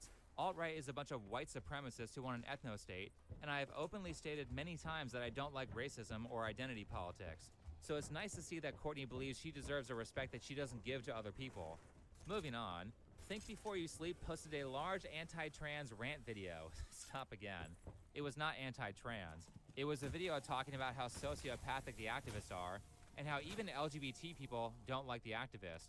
I mean, if I can't say that it's wrong for Lily Tino to dress like Miss Rachel and then advertise an OnlyFans account on the same page, then Courtney is basically saying that people can't criticize anything a gay person does or a trans person does. Think Before You Sleep posted a large anti-trans rant video and got mad when I got it removed for copyright because it illegally used my content, and they still don't know how copyright works. They? Are you misgendering me, Courtney? I am not a they, them. And last, here's the best part. After complaining about cyberbullying, Courtney finishes by saying, "If you could thumbs down, report, or leave a good comment for me, I would appreciate it, as I'm being spammed by their alt-right followers right now." And then she leaves a link to my video in the post, followed by a screenshot showing that she watched an ad. Thanks, Courtney. I appreciate your financial support. I also appreciate how you're essentially crying about cyberbullying here, as you tell your 200,000 Instagram followers to go mass flag, dislike bomb, and harass a creator who is defending himself against you abusing the copyright system on YouTube. How are you the victim? And keep in mind that the result of her post was that I received a shitload of negative comments from her followers, really leading by example by showing that you think that bullying is wrong. Again, I love how this all parallels the Illymation drama, where she essentially did the same thing. She complains about being harassed while at the same time tells her followers to harass me, cries to Noah Samson about it so he would tell his followers to harass me, and says thank you to and gives no pushback to a friend who said I should kill myself. And let me just mention that in both cases with Courtney and Illymation, I pretty explicitly told my followers to not comment on their videos or harass them or engage with them in any way. So Courtney, level with me for a second. How is it okay for you to make multiple videos saying everyone who doesn't wear a mask everywhere in public is a bad person?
healthy young individuals who decide to go for a swim in a warm freshwater lake on a hot summer day.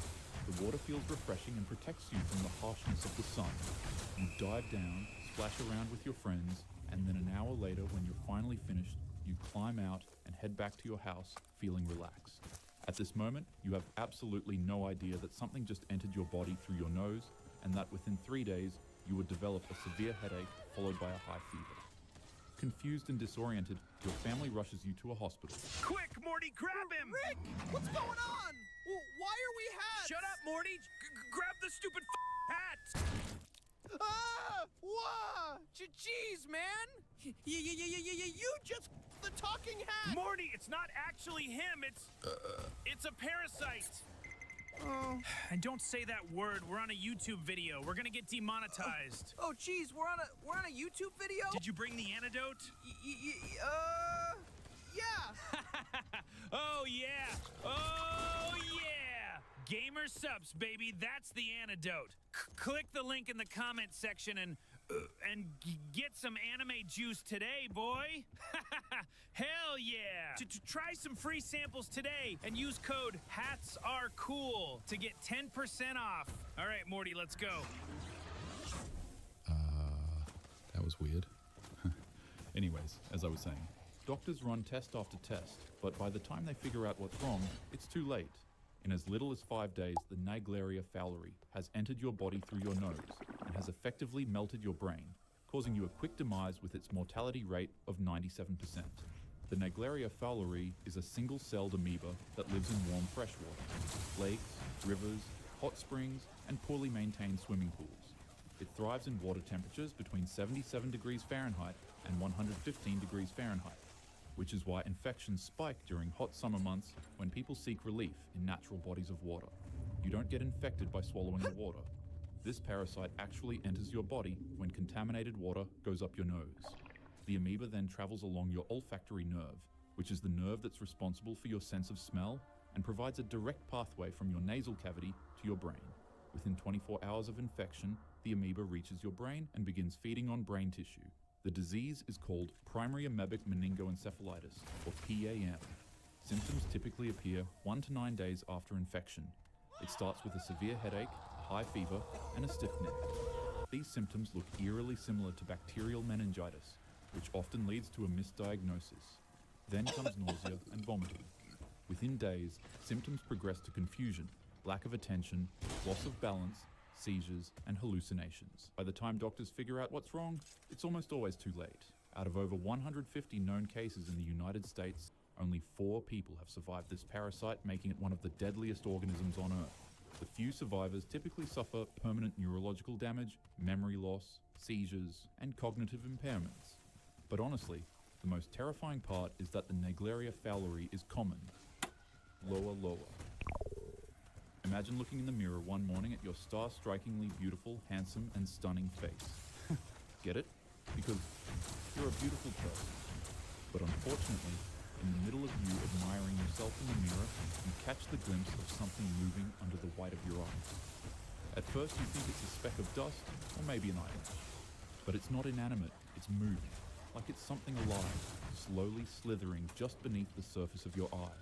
You blink, but it doesn't go away.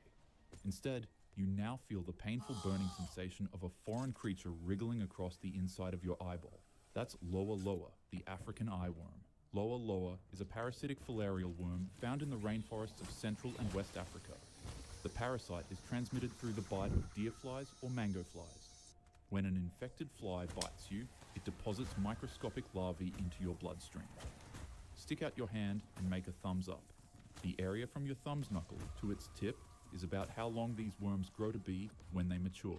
When they're adult worms, they migrate through your subcutaneous tissue, the layer just beneath your skin, and then they frequently cross the conjunctiva of the eye.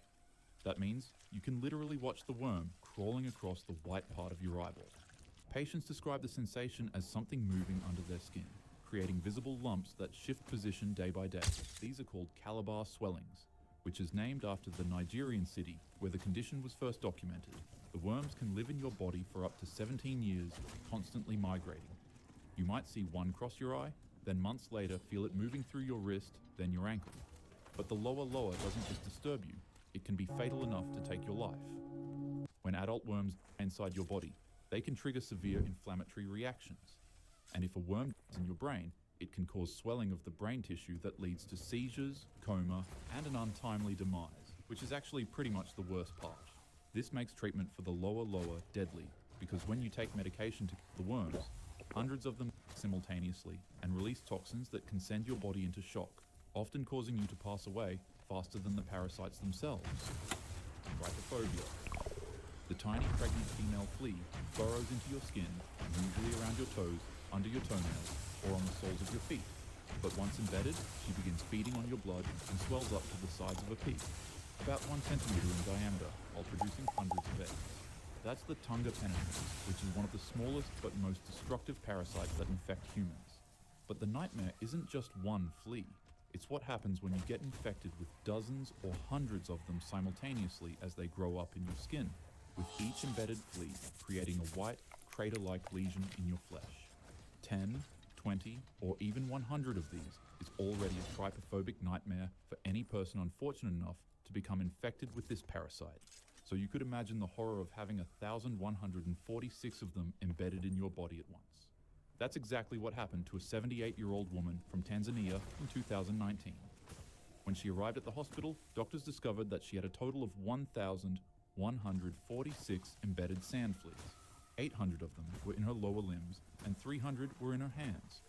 Her body was riddled with holes, making it akin to a cheese grater or a honeycomb with 1,000 holes in it.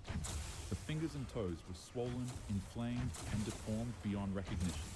And unfortunately for her, the embedded fleas had been there so long that secondary infections had set in. She had a high fever, and results showed that she tested positive for both Staphylococcus aureus and Streptococcus pyogenes, two deadly bacterial infections that had invaded her through the wounds created by the fleas. Medical staff had to manually remove all 1,000 fleas one by one, using sterile needles while applying petroleum jelly first to suffocate the vermin. The woman spent 16 days in the hospital, receiving intravenous antibiotics, tetanus shots, and treatment for severe dehydration and malnutrition. Wuchereria bankrupt. Odds are you've been bitten by a mosquito before. Maybe while making your morning cup of coffee, getting ready for work, or when going outside for a quick run. You feel a slight itch on your arm and absently swat at the pest. Then you think nothing of it and continue with your day. But the only issue is that wasn't just some ordinary mosquito. It was a mosquito carrying larvae of Wuchereria bancrofti, a parasitic roundworm that causes lymphatic filariasis, the disease that commonly leads to, well, I'll get to that later. The microscopic larvae enter your bloodstream through the mosquito bite, and then they begin their journey through your body. For months, maybe even a year, you'd feel fine because the larvae mature into adult worms, which can live in your lymphatic system for 5 to 7 years. But then at that point, you'd start noticing symptoms.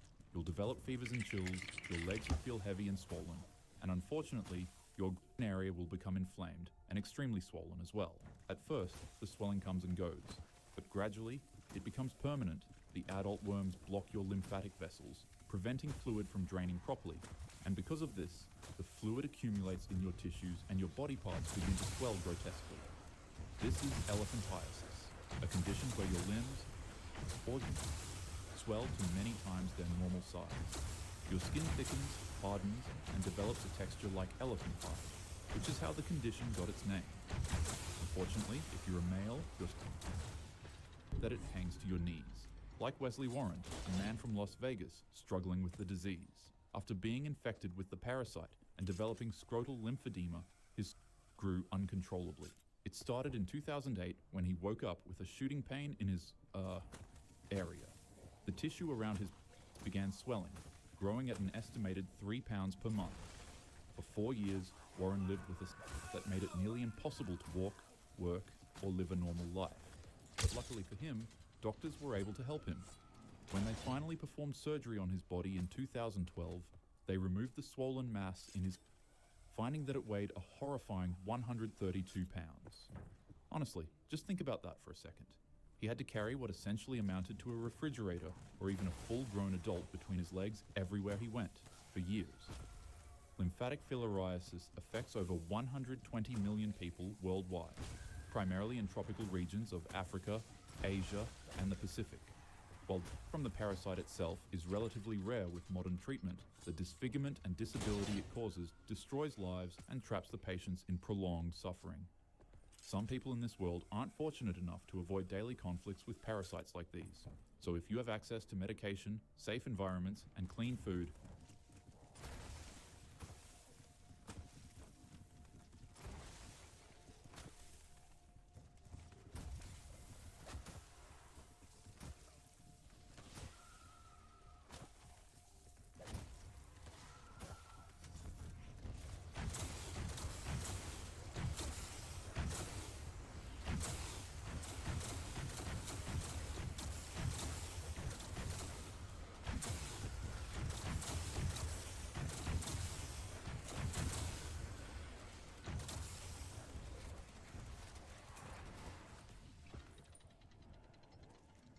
White starts the match with, "I call BS on this story, period. If this is true, then all those myths about toilet seats and swimming pools would be true, period." Bold opening from White with absolute confidence. Surely he knows the topic well and is well versed in it, right?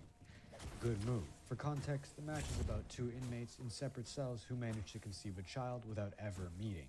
They passed the secret sauce through the air vents using a makeshift line out of bedding, and the woman used a yeast infection applicator to inject it to herself. What the actual fuck did I just read? And it's always the people that shouldn't be parents that always push shit off like this, and the poor kid is going to get bullied and called the Among Us baby. The sheer audacity to compare this situation to toilet seat pregnancy myths shows a fundamental misunderstanding of how reproduction actually works. But hey, at least you're confident about being wrong. Black counters with, "Not necessarily, period," because the mayonnaise was actually inserted in this instance, period, but the others aren't. Solid counter by Black, which put White's opening to a rough start, refuting that it's not the same logic and circumstances. Best move. If it was me, I would just call him an imbecile and move on with the day. This defense shows Black actually understands the difference between direct and indirect contact. Basic biology that apparently went over White's head during sex ed because he was probably too busy gooning in the school bathroom. Not that I can't relate. White doubles down with, "I just can't bring myself to believe this is true, period." If a guy knew **G in cellophane and passing it through a hole in the wall to a woman who inserts it into herself with a syringe results in pregnancy, then why is IVF a multi-billion-dollar industry, ? Real ones know this isn't true because there's two types of orgasm a man can have, and one doesn't result in pregnancy, period. I'll probably be downvoted to filth because only the broad strokes of people are taught/picked up until you learn the finer details on your own generally. People still believe eggplant sizes got bigger due plus evolution and not HGH and TRT, so I don't have out much hope of people running to corroborate my story, period. White had a good start until he started rambling about two types of mayonnaise, and where did wiener size rank come from? He's probably packing a 1-inch pickle. He has to show me so I can confirm. For the mash integrity, of course, outrageous. White just went completely off the rails and started mixing reproductive biology with conspiracy theories about fertility industries. The sudden pivot male climax, followed by an unprompted rant about penis size evolution, is turning this conspiracy theory gambit to a schizophrenic one. However, Black, with another impressive move, says, "The reason why IVF is a multi-billion-dollar industry is because the people that do that are experiencing fertility issues, period. It's not that regular John and Jane Doe that don't need fertility treatment in order to get pregnant. This is a massive elo difference. You can clearly see in this match who has a high rating versus someone who loses to a 250 rated bot." Another great line of reasoning by Black, refuting everything White throws at him. Every piece White develops gets spawn camped by Black's rook. Absolute cinema. Such a brilliant move. This is the kind of response that makes you realize one person actually understands what they're talking about, while the other is just throwing around random words like they heard on those Sigma Male podcasts. Black's explanation is so clear and logical, it's almost embarrassing for White. White, still thinking he can come back from this ass whooping, asks, "Have you had kids? ? Too late, buddy. No one, and I mean nobody, is going to take you seriously after schizo ranting in the previous messages. He's trying to set up the gotcha defense, which, let's be honest, barely matters in most cases. He missed his chance to walk away. When you can't win with facts, try to discredit your opponent's personal experience. And unfortunately for White, this strategy works about as well as using mustard as lube, and it hurts. Inaccuracy. Black shoots back with, "Yes, period, I have 2 kids. Another perfect parry by Black, revealing he has 2 offspring and is well versed in spawning tiny humans, completely foiling White's gotcha defense, which wouldn't even dent the evaluation bar. Someone tell White to just resign, he's down in material by a lot. This is just depressing. White probably has 0 kids, super obvious from the way he talks, and his questionable anatomy knowledge. Excellent move. Black just revealed that they have the actual real-world experience with reproduction, making White's theoretical rambling looking even more unhinged in comparison. White, still clinging to his delusions, says, "I would be worried about paternity if you think an orgasm induced by masturbation is the same as an orgasm produced by reproductive sex mate. No harm to you, period." I don't even know if at this point White is being real or just rage baiting. Sad to say, this is most likely not bait, he's just the average American education. Saying this on a public platform is downright diabolical. I don't know if there were multiple choice opinions when squeezing out mayonnaise, but all I know is they all taste the same. I read it in an article, Criminal move. The confidence is discussing reproductive biology while being fundamentally wrong about basic human anatomy is genuinely impressive in its silly little way. Next, White starts us off with, "I was just about to check FB Marketplace for a Sony lens after some Reddit scrolling, period. Never meant to check FB Marketplace for a Sony lens after some Reddit scrolling, period. Never mind, period. Unfortunate situation, luckily it's caught on camera, period. A few $100s isn't worth dying over, period." White probably saw someone get Swiss cheese over a Facebook Marketplace trade. Who even uses Facebook anymore? If you do, you're a fossil, go take care of your kids or something, Gramps. Book move. Black, out of nowhere, starts chirping about dye equals a natural or synthetic substance used to add a color to or change the color of something, period. Die equals to pass from physical life, period. Learning the meaning of words before posting isn't difficult. Dying means adding color to something, period. Dying means to die, period, as in death or not alive. Additionally, never mind is 2 words, not 1, period. Black attempted to counter with the nerd gambit, but failed horribly. If you're gonna correct someone and be a huge nerd, at least do it right. Don't walk around so ignorant and egotistical. Couldn't be me, but I'd never make this mistake. What an embarrassing miss. They correctly identified the die distinction, but then immediately messed up by saying dying means adding color to something when they meant dying. Next, White starts the game with, "If Barack Obama were to announce a 2024 run, how would you react? Interesting question to say the least. A good conversation starter or even something fun to start an argument or definitely a debate. Book move. A solid hypothetical question that could lead to interesting political discourse. White setting up what could be an engaging discussion about constitutional law and presidential term limits. Black hits back with, "Confused as I thought that wasn't allowed, period," which is a very valid question to ask. Maybe White just doesn't know the facts yet or is trying to get a reaction out of the players. Black's showing that they actually have some knowledge of constitutional restrictions on presidential terms. This is a reasonable response from someone who understands basic civics. Good move. White clarifies his position. It'd be perfectly legal. The 2-term limit is 2 consecutive terms. Another victim of American education. This is why I dropped out of school, not because I got bullied for wearing my own merch at school, which is just another reckless mistake. White just revealed they fundamentally misunderstood how presidential terms limits work. This isn't about consecutive terms, it's about total terms served, showing peak American education. Black prepares the finishing blow with, "No person shall be elected to the office of the president more than twice, and no person who has held the office of the president or acted as president for more than 2 years of a term to which has some other person was elected president shall be elected to the office of president more than 1 period." Another brutal one-sided beatdown. This match is more one-sided than the love I gave my dad, which, let's be honest, definitely one-sided. He doesn't give any back. Completely outmatched, another masterclass by Black. Well played, brilliant. This is what happens when someone who actually knows the law meets someone who gets their constitutional knowledge from X. Who am I kidding? Everyone calls that shit Twitter. Next, White starts the game with, "Guessing this guy doesn't know how cup sizes work, period. True A cups aren't super common past puberty, period. My boobs are fairly small volume-wise, but they're still a C because I'm otherwise petite, period. A bigger woman with the same total boob volume could still be a B or an A, but maybe this is some 8th grader. I can hope this is an 8th grader.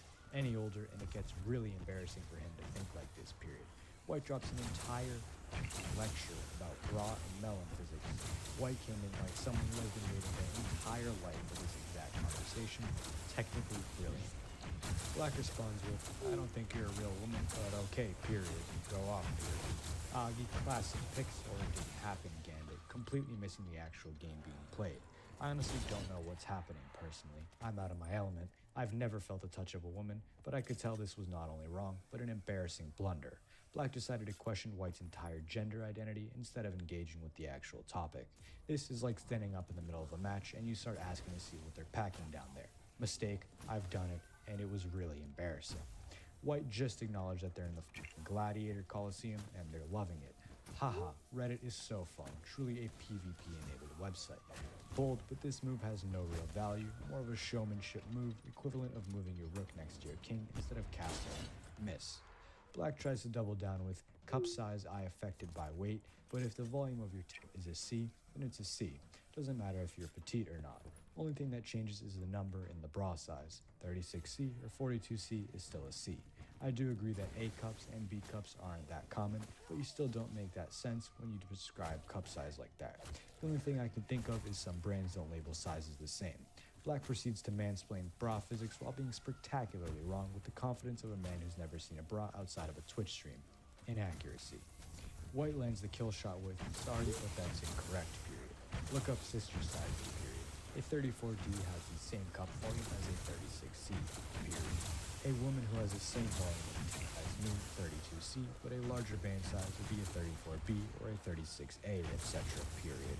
A 42C has a greater cup volume than a 36, period. That is how it works. The letter is about relative size, period.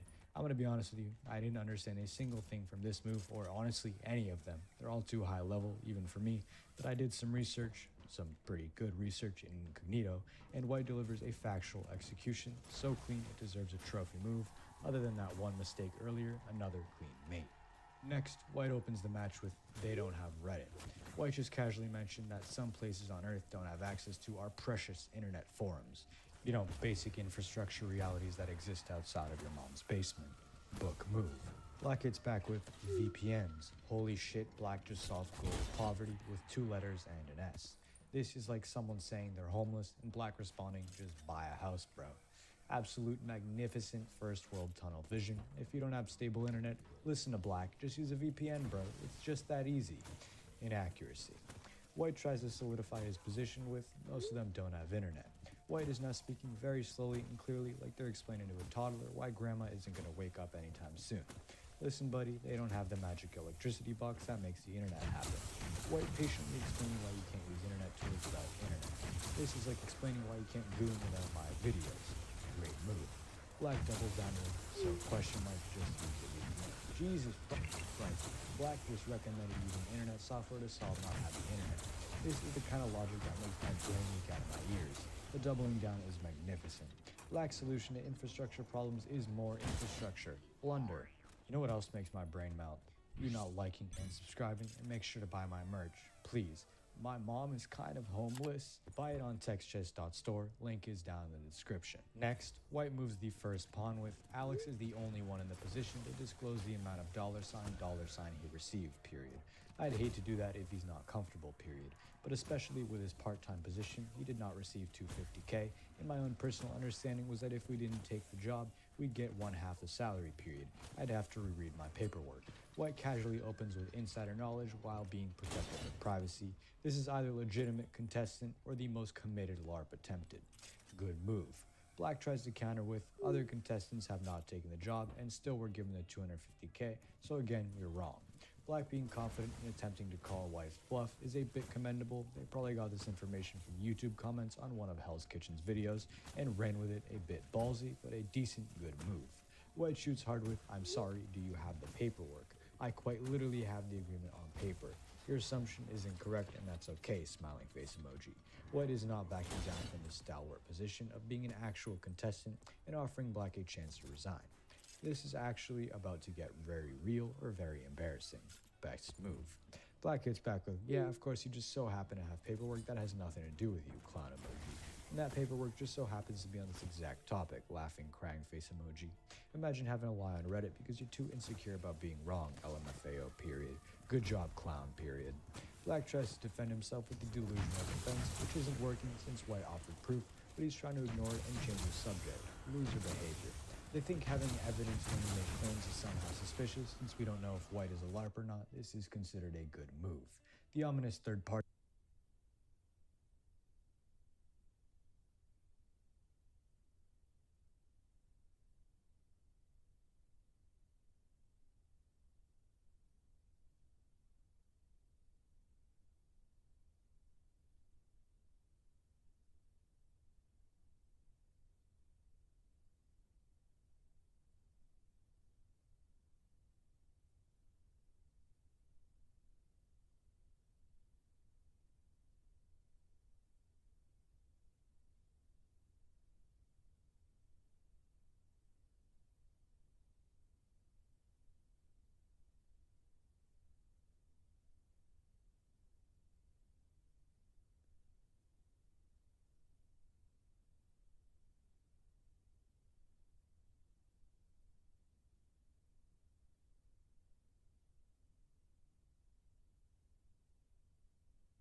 you thought magic wasn't real. Well, Redditors have been doing magic since at least 2011. So, you're the fool, I'm the fool. We're gonna get educated today. I'm here to educate you, and I'm here to educate me. Yes, this is a group of people that genuinely practice magic. The reason I'm not telling you this subreddit is because you guys have a bad habit lately of like going and finding people and telling them to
right? So I'm not a big fan of that. So you guys gotta stop doing that. It's a real magic subreddit where they cover shamanic sorcery, spirit travel, symbolic spaces, and psychic self-defense. Psychic self-defense sounds very cool.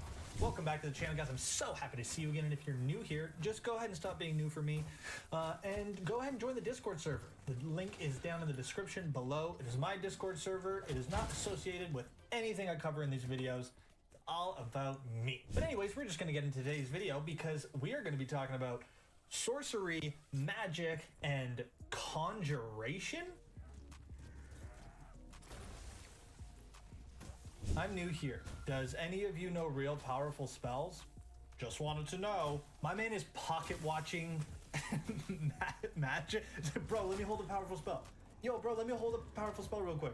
Yo, I'll get you right back with another powerful spell. Just let me hold it. I just want to see it. Oh, damn, this guy's fiending for spells, too. I know of some powerful spells by the artist and producer Tobacco and his band Black Moth Super Rainbow. You can literally hear how a spell feels. Therefore, you will feel the spirit or essence of what a spell is. That's just my opinion, though. Can you tell me some powerful spells? What the hell? LOL, I listen to them all the time. What do you mean? Am I getting hypnotized? Never mind. Now I comprehend. Bro, what's going on? Okay, you're gonna notice something about this subreddit. Nobody seems to be able to get onto the same page of, like, what magic really is, what sorcery really is. But they all share one thing in common. They know it's real. Also, this guy's like, magic is not a shortcut to power. You cannot conjure power that you don't already possess. Okay, so what's the point? Sorry, what's the point? Because we're about to go look into some other things that suggest totally otherwise. And you're, sorry, this is going to be the only display name that I actually show. You're literally the sorcerer. So, buddy, you're kind of cheating with that username, but who do I believe? The sorcerer or all the other Redditors? Oh, this is gold. Just found this sub. I have some questions. I like to see people talking about magic, especially the results they get from it. And during one of these rants, I found this sub. Now, my question is there a set of practices here? Does this sub have a specific lineage? If so, can you describe it? If it doesn't, what do you practice? Also, I'm really interested in what magical results did you guys get from your practices. Let's talk about it. This dude's response kind of perfectly sums up the like bullshitty aspect of that. Look, people believe whatever you want to believe. I think practicing this stuff is probably doing something for you. Wouldn't call it magic, but we'll get to that later. While some here probably do have a lineage-based knowledge, sorcery is more of an independent-driven development type of magic. In other words, a sorcerer will develop their own methods and system if they truly wish to reach their potential, even if they use a different system as a base. Myself, I could not stand how the different systems worked. Or rather, I fundamentally rejected and felt the methods would not work for me. So I developed my own system in such a way that I felt it should work, which took a lot of experimentation and development on my end. So basically, you're making it up as you go. Okay, wait, no, but maybe you're allowed to do that. Maybe you are. Luckily, I find magic to be very intuitive and instinctive.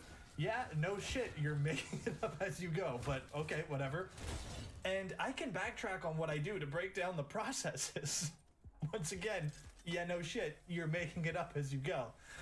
As well as break down the process others describe to find the keys that make it work for me, or gives the basis. But that took years of experience. The main thing that I have gained in results is better understanding of the nature of things and the nature of magic and its forces, how it all interacts. This is interesting to me.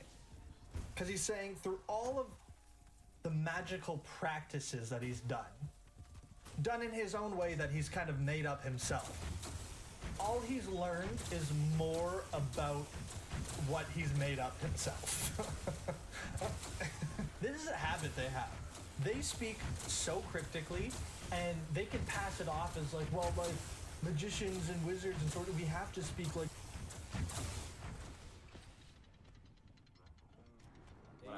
He said, you know what, Zonk, since you hate me, I'm unblocking every block from and unmodding everyone. Oh, word? I will personally have you sought out for by Cax. By me? Oh. Yep. My chinny chin chin. Okay. Wait, what? Thunder. Wait, like THN? Yes, THN. THN, this one's for you. Ace, I have a lot on you. THN, this attempt is for you. Ace. That doesn't count, Thunder. Swear to God. That was a bug. How are we doing, THN? Thunder got top.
Oh, I'm feeling reflective when it all gets too much.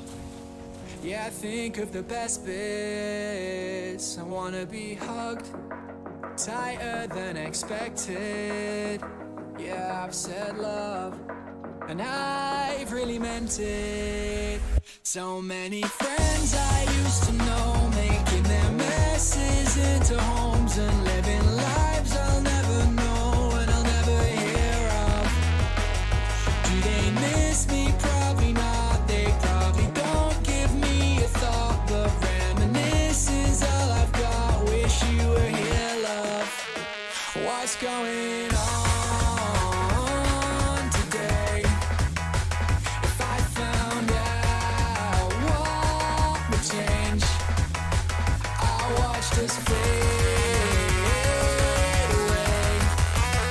I miss you more every day.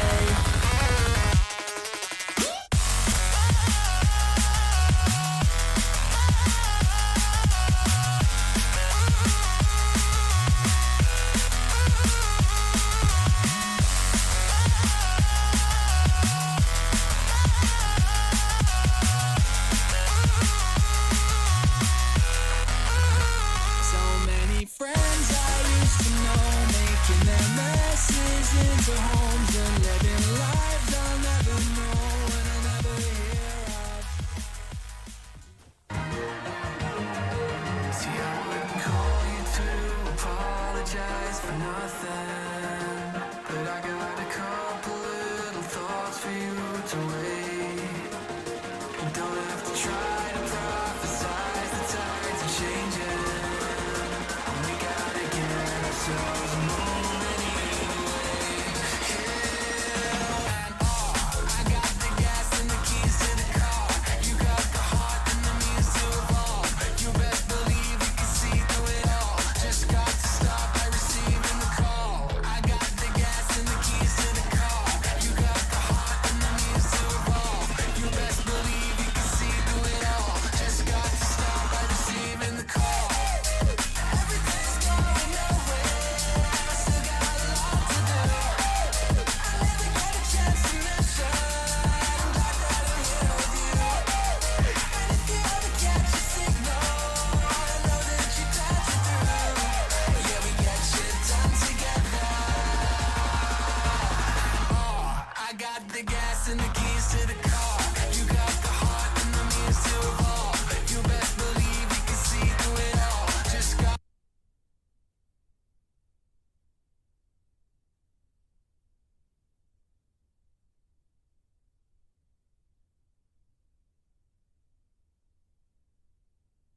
You best believe you can see through it all. Just got the gas and the keys to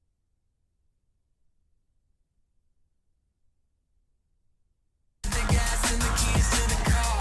You got the heart and the means to evolve. You best believe you can see through it all. Just got to stop by receiving the call. Everything's going nowhere. I still got a lot to do. I never get a chance to mention. I'm glad that I'm here with you. And if you ever catch a signal, I know that you touch it through. Yeah, we get shit done together. I got the gas and the keys to the car. And the means to evolve. You best believe you can see through it all. Just got to stop by receiving the call. Everything's going nowhere. I still got a lot to do. I never get a chance to mention. I'm glad that I'm here with you. And if you ever catch a signal, I know that you touch it through. Yeah, we get shit done together. I got the gas and the keys to the car. You got the heart and the means to evolve. You best believe you can see through it all. Just got to stop by receiving the call. I got the gas and the keys to the car. You got the heart and the means to evolve. You best believe you can see through it all. Just got to stop by receiving the call.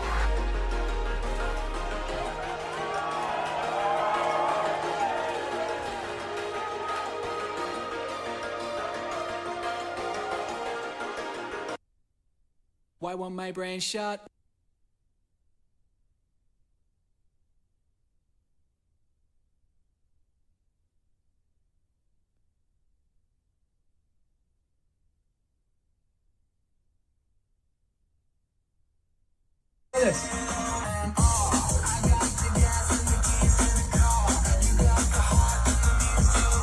And I was just doing like a little build up to this next section, which isn't done yet.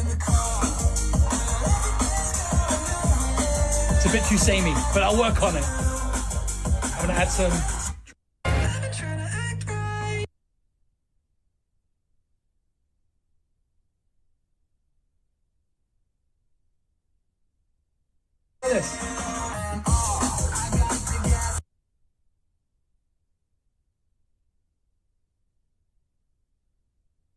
I could learn the secrets of the stars and still I feel I need help.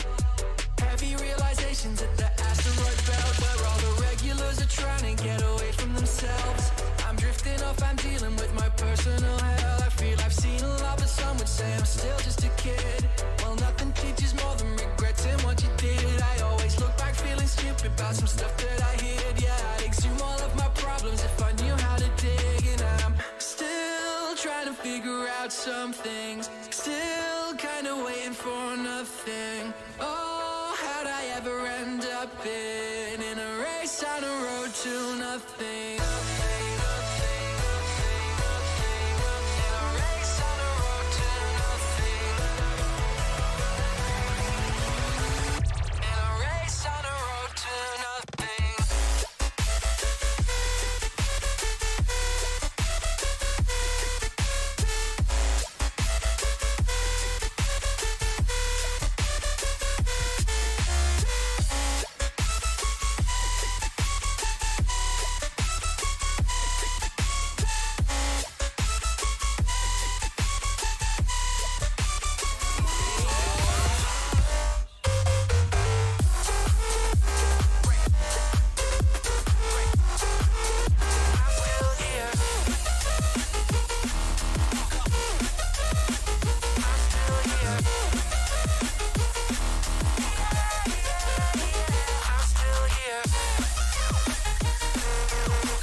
the gas and the keys to the car.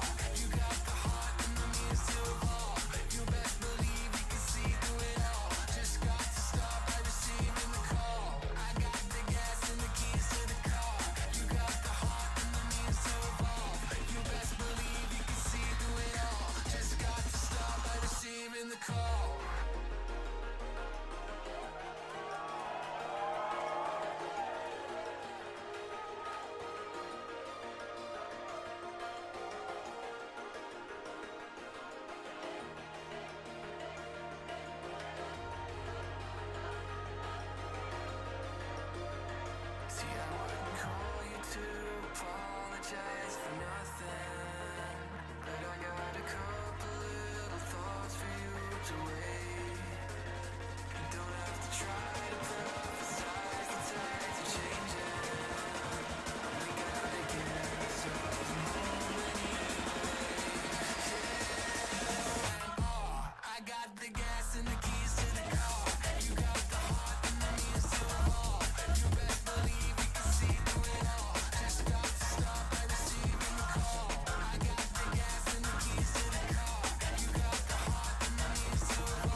always late to the party, so everybody might look upon me.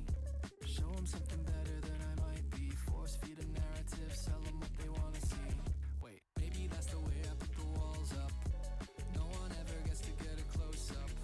That's the way illusions get bust up. Life's been a breeze so long as I kept the front up. Hey, don't make me reflect on things. Avoiding it all is an easy win. No way can the loneliness settle in. It's my choice to pretend to be king. And oh, I'm feeling that choice in the way. I'm feeling that void every day. I'm screaming your voice in my brain. It's more than I can take, and oh, I'm feeling that choice in the way. A little blockade in my brain. Whatever comes next, I pray. It isn't more than I can take, yeah.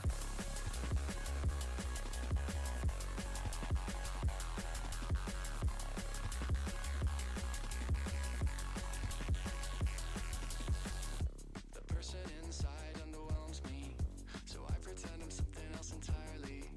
A person who's better than me at everything. Rather you'd know that other guy instead of me. It's funny how it took so long to realize. I thought I was alone and trying to live lies. Maybe everyone's a person being hid behind. Would we all be so alone if we empathize? Whoa, a depressing epiphany.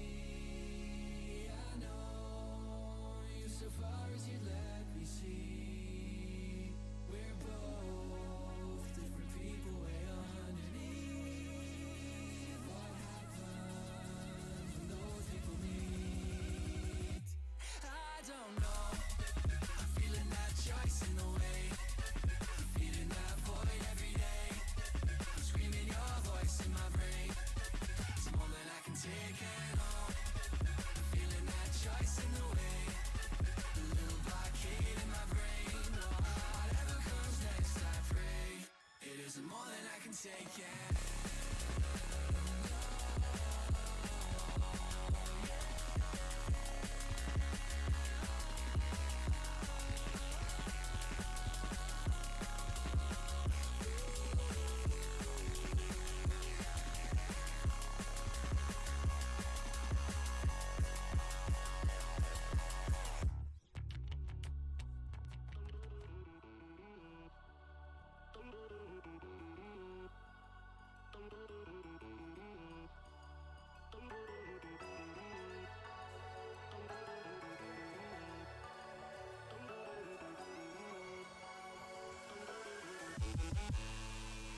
Yeah, so if the mind is a metropolis, how high is the wall? And do you feed a semi-truth to make it grow big and tall? Are you intending on pretending what you feel is the law? I guess my question is if this is about this so much more. So are the walls to block the world out, dude, is that what they're for? Cause self-imposing isolation is a terrible call. Seems like this meeting's real subject is the state of the war. I'm not the adversary, architect designing the fall. But I'm so sorry that I hurt you.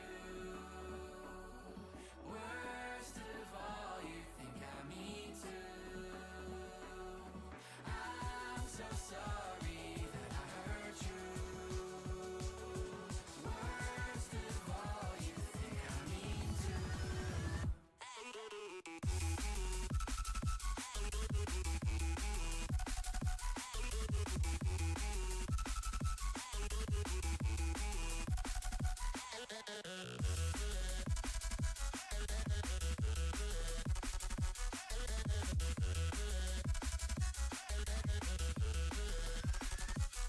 Well, I can't really say I'm following the thread of the spat. You do not know me if you think I try to wound you like that. Maybe it's time to draw a line between advice and attack. But when our boundaries don't align, how could we know where we're at? Cause there were times where I was made to reperceive how I act. Moments that made me check my habits, and I'm thankful for that. I need to help you do the same like only close friends can. And if you're feeling lonely, homie, know I'm here for you, man. But I'm so sorry that I hurt you. Worst of all, you think I mean to. I'm so sorry that I hurt you.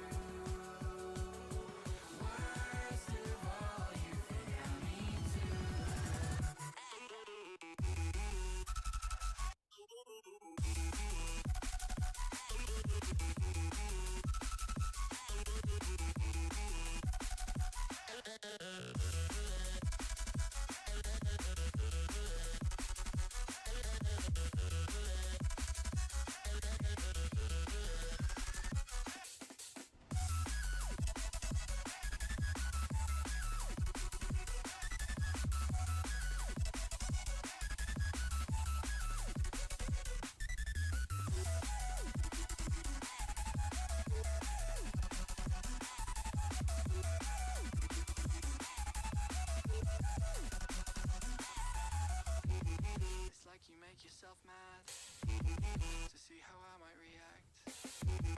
It's like you make yourself mad to see how I might react. It's like you make yourself mad to see how I might react. It's like you make yourself mad to see how I might react.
Hey stranger, tell me why I can find the beauty in the little things I see in your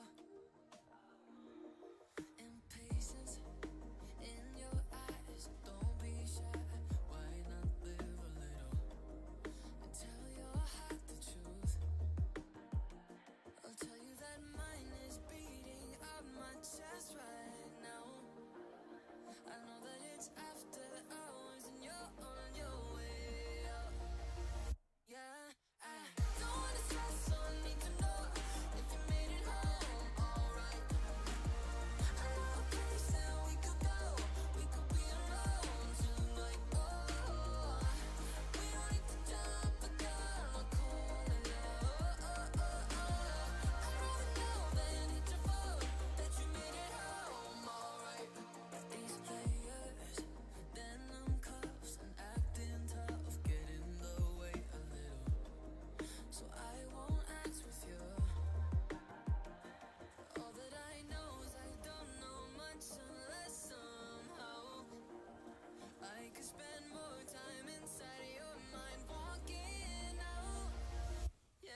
looking out across that shore.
yourself back up now. Better than before, you'll see now. I should set sail soon too. And I try, but nothing's getting through. Oh, uncertain life. I'm telling you that I just don't know how I'm gonna keep moving on. Soon as I let go, feel the bad times coming on, and I just don't know how I'm gonna keep moving on. Soon as I let go, I feel the bad times coming on, coming on.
chasing these stars.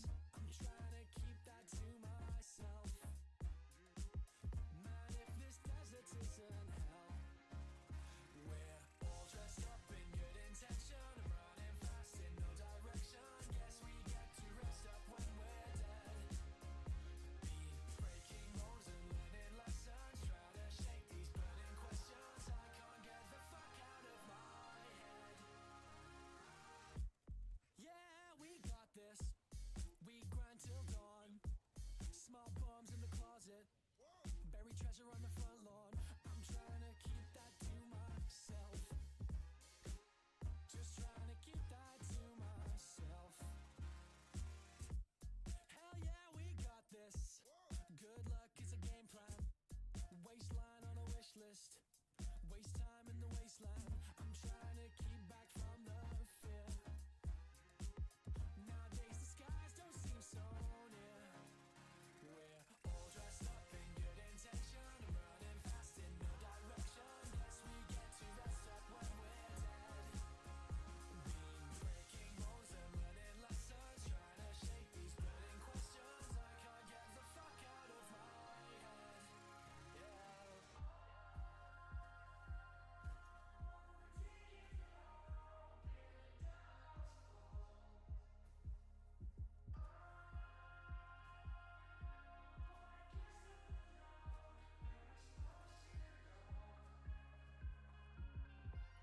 Hell yeah, we got this. Good luck is a game plan. Waistline on a wish list. Waste time in the wasteland. I'm trying to keep back from the fear. Nowadays the skies don't seem so near. We're all dressed up in good intention. Running fast in no direction. Guess we get to rest up when we're dead. Been breaking bones and learning lessons. Trying to shake these burning questions. I can't get the fuck out of my head. All dressed up in good intention. Running fast in no direction. Guess we get to rest up when we're dead. Been breaking bones and learning lessons. Trying to shake these burning questions. I can't get the fuck out of my head. Yeah.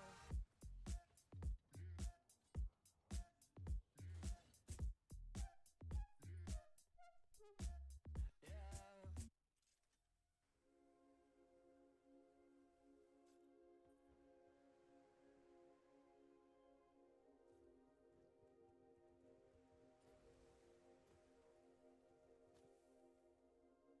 Can't take it, it's mine. It was mine to find. I'll do what I can to keep it alive. And all in all, I will try to survive. I'll do what I have to protect with my life. Like watching the light leave in your eyes, twisting the knife, trying not to smile. No, I'm not the man who does these dark things. Something inside me, I think, is drowning. Something in my blood that's unfamiliar. Either I'm the host or in control. Salt the earth, prove your worth.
tip of my nose, my head goes, yeah, I feel it starts. I got lights in my soul, shade in my heart. This ain't me, but it's close, that's my favorite part. It's all good, grab a cup and get your stupid on. Well, the times they change and we remain the same we always were. And if you're tired again, ignore the pain and smile through the hurt. Oh no, it's all coming back again. And I don't wanna waste your time, just trying to make you understand.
everybody, my name is Absalom and welcome to my channel.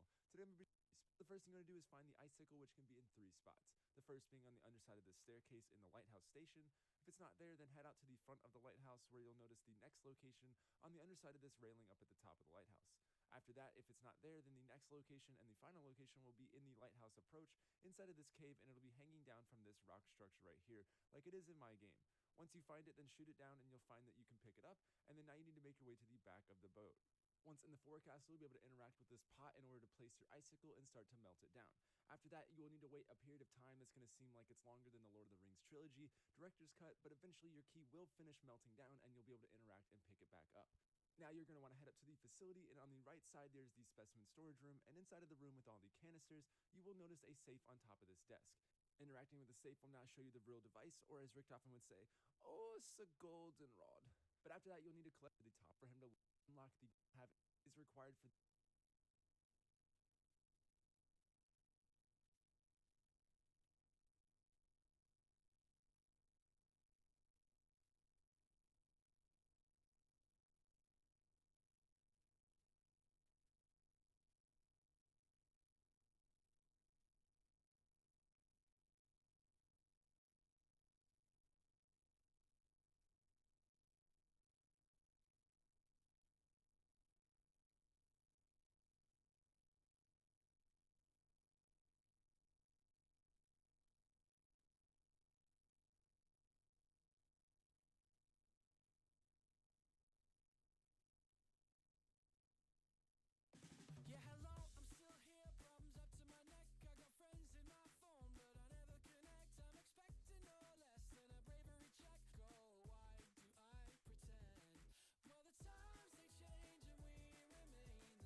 a scale from 1 to 10 in the crazy scale, I'd probably rate this week as a 4.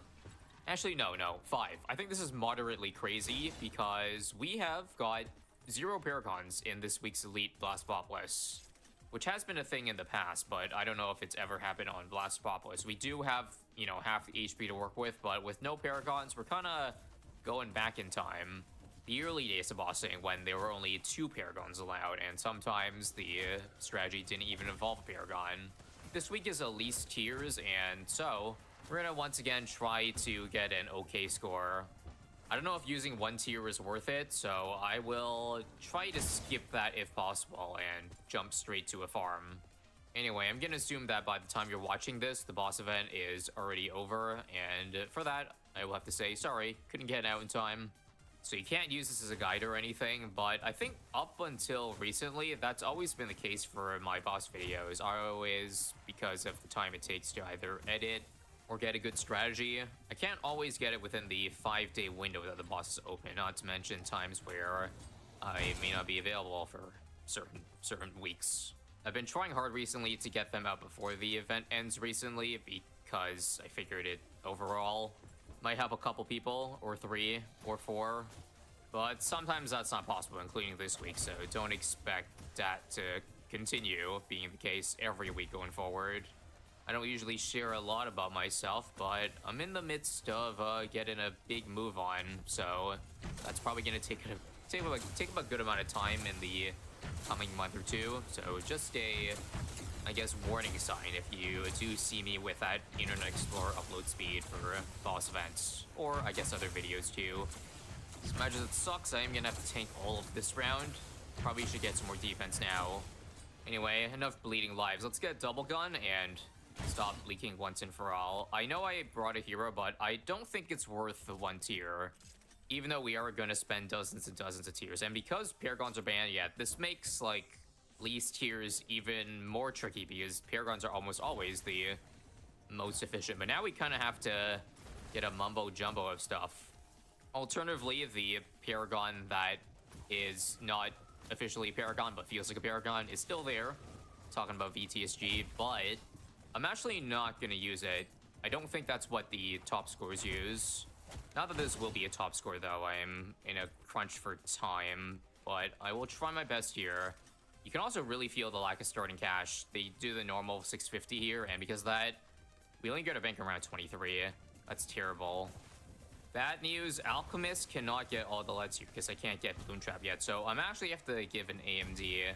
Don't worry, this will still be useful for Permanent Brew later.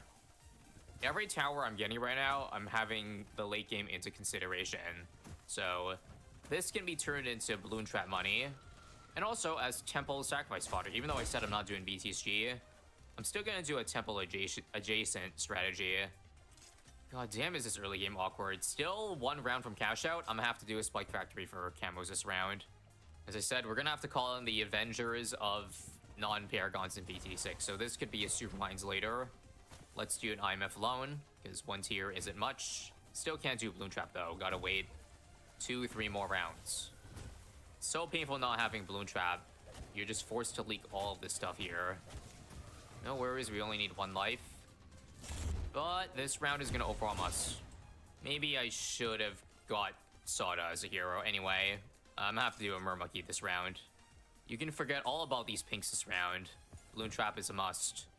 Hopefully I found a Balloon Trap position that also can catch balloons coming in. Perfect, this is a good spot. I think I'm dead to camos though. Not to worry, we got it under control though now with the IMF. It's just, I'm incredibly poor. I don't think I'll have enough income to get what I want for a tier 1 defense, to the point where I might have to delay it a good amount. Thankfully, full this round, but I can't really do much until I cash out again, so wait 2 more rounds. Thankfully, since it's not tier 3, 4, 5, the half HP kind of helps us for the time being. I'm gonna use this excess cash now to go for, I'll say, a heli pilot. It'll put it very far away. There's enough for that. Take out a loan to deposit back to fall. And hopefully if Blastopolis doesn't move too fast, we can go for a Special Operations Marine. You've seen this before. But if not, just know that it's good for bosses because it makes a lot of money and it can defend tier 1. And the lack of range because Blast Populus is in is really killing me. I can't put the trap in the God spot anymore, so I kind of have to let a lot of money go to waste. How sad. I also gotta be careful for when the trap explodes. I have to load the balloons back so we can still get into the trap. There we go. Okay, full again. Collect. Collect. Oh, I'm still not there. That sucks. I think 1 or 2 more rounds of income and then Marine is there. Not my best work, but that's what happens when you're not using any guides. Now we can do it. There's the special operations. Should be enough for 20,000 damage. This will mean that for the duration it's on, though, Marine is going to steal pops away from the balloon trap no matter what. But wait. Ooh. I like this, what I'm doing. Let the Marine focus on it, as well as the heli pilot itself. And so, nothing's going to damage these ceramics. This will work for as long as the Blast Populus is down here. The stall will die eventually, though, but for the time being, we are squeezing in a good amount of work. And looks like we got 3/8 of the way before round 47 started. Not bad, not bad. And just like that, run salvaged. Or is it? Because there's still one issue in that I don't have any top path farms. I'm trying to really skimp on income here. As usual, not even the stuff like Monkey City. I'm working from really far behind right now. But with the power stalling, we beat Blast Populus on round 48. Not bad, not bad.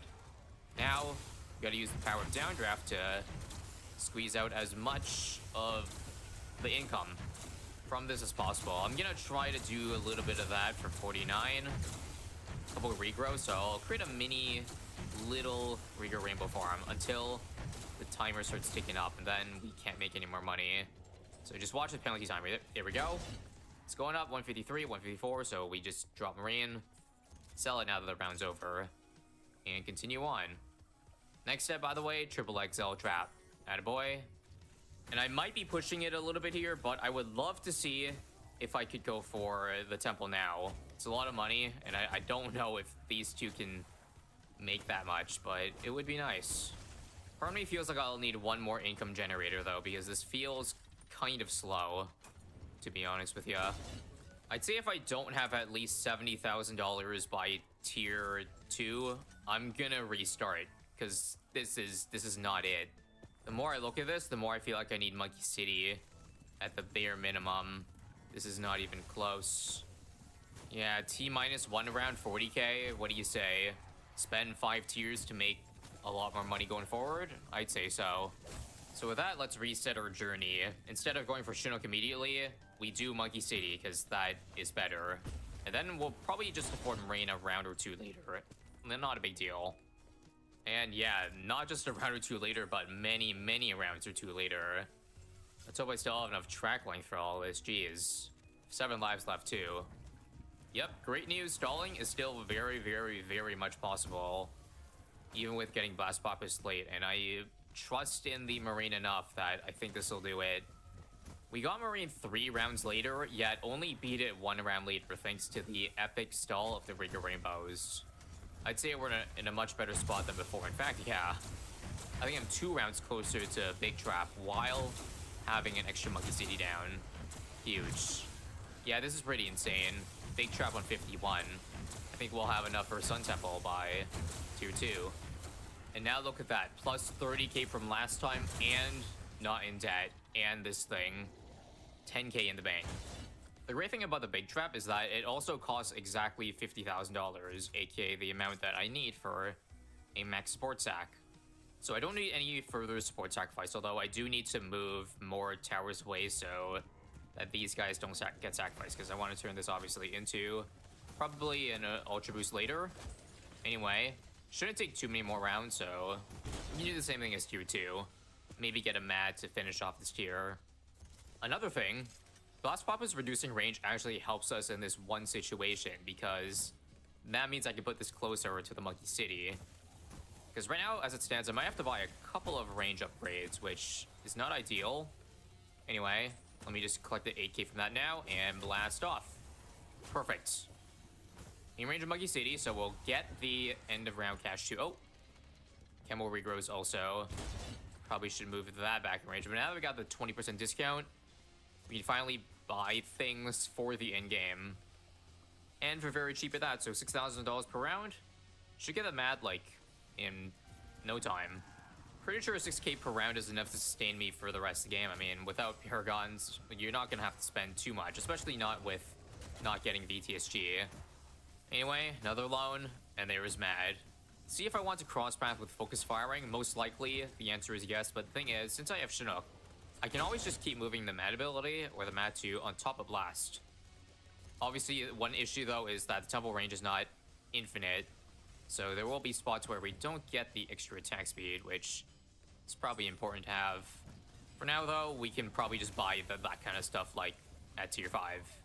Tier 2, 3, 4 should be easy. Easy enough that I think we could probably go for Ultra Boost now. That's obviously a no-brainer, because I probably plan to get like 5 towers including the Mad, so that's a lot of extra attack speed I could get just from 6 tiers spent.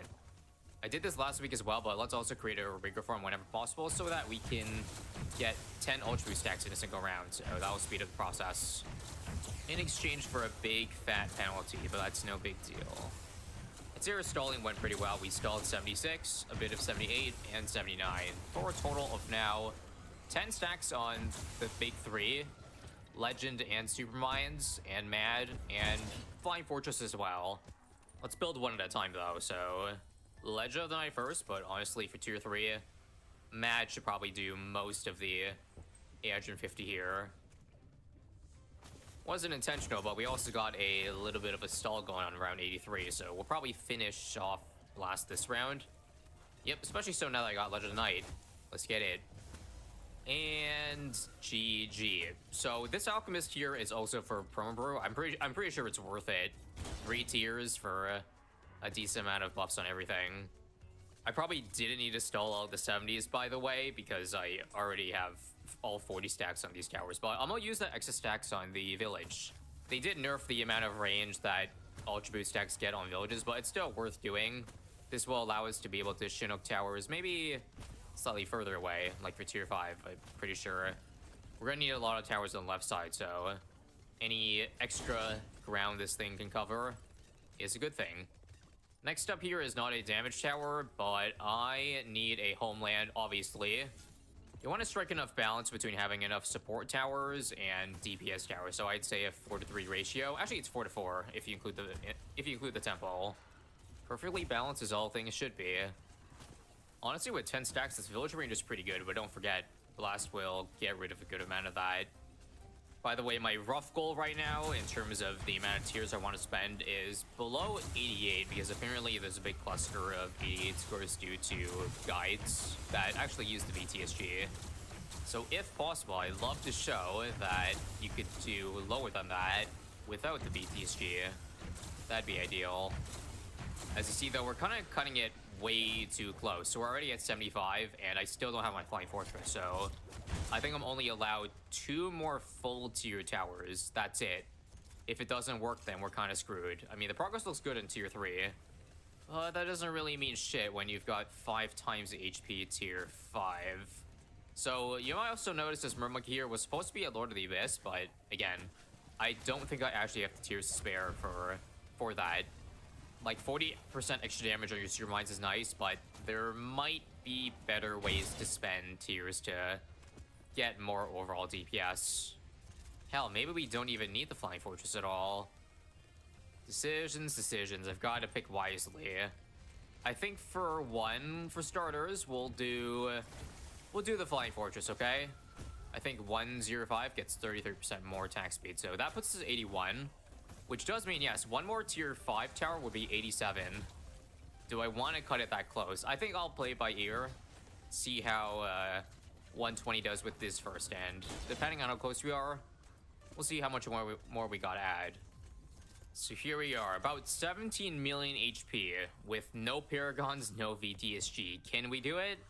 Well, let's find out. Homeland now, and let's see. With a reduced range, thankfully, they still all get the village buff. Awesome. Blow up the Mad ability, and progress is pretty good, but you don't have the Mad ability forever. That's the kicker. With the Ultra Boost, you can Ultra Boost about 2 things at once, so I'll alternate between Legend Knight and Mad. I think those two are the strongest. 3rd place, Supermines. 4th place, probably the Ice Plane. I'll do Wing Monkey, so more of it hit. I think if we added the Lord of the Abyss, then Supermines would definitely have a say in being in the top 2.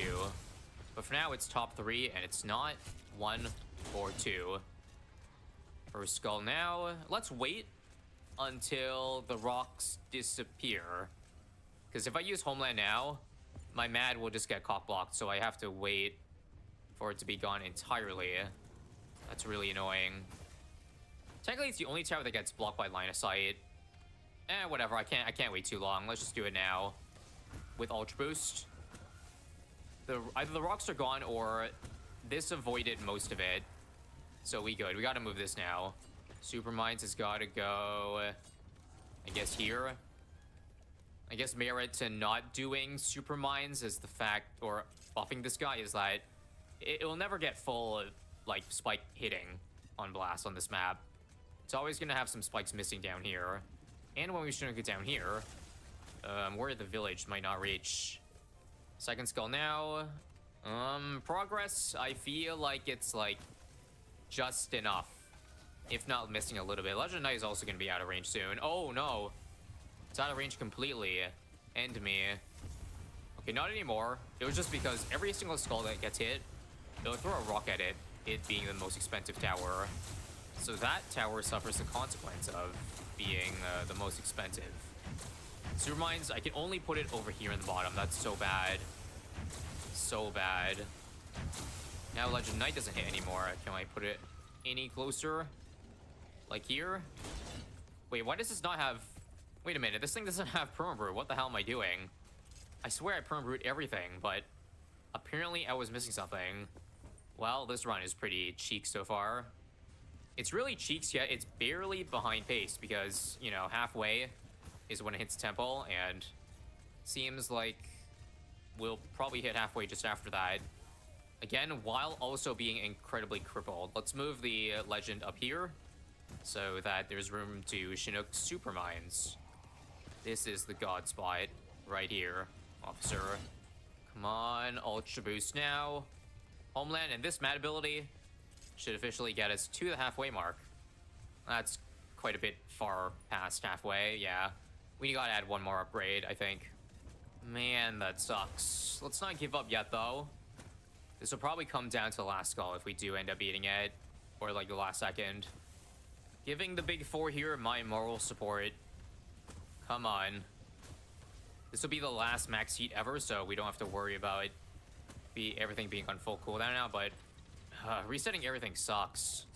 We're gonna lose so much here. On the bright side, this last lane, we can fully focus, I think, Supermines to have every spike land on Blast like that. So that is the one silver lining. You know what? Also, I'm just gonna Ultra Boost the Mad at this point. It might be the best when you combo it with the Mad ability every time. So screw alternating, I guess. Last goal now. Oh wait, no, we can do it. We can do it. Screw restarting or adding more.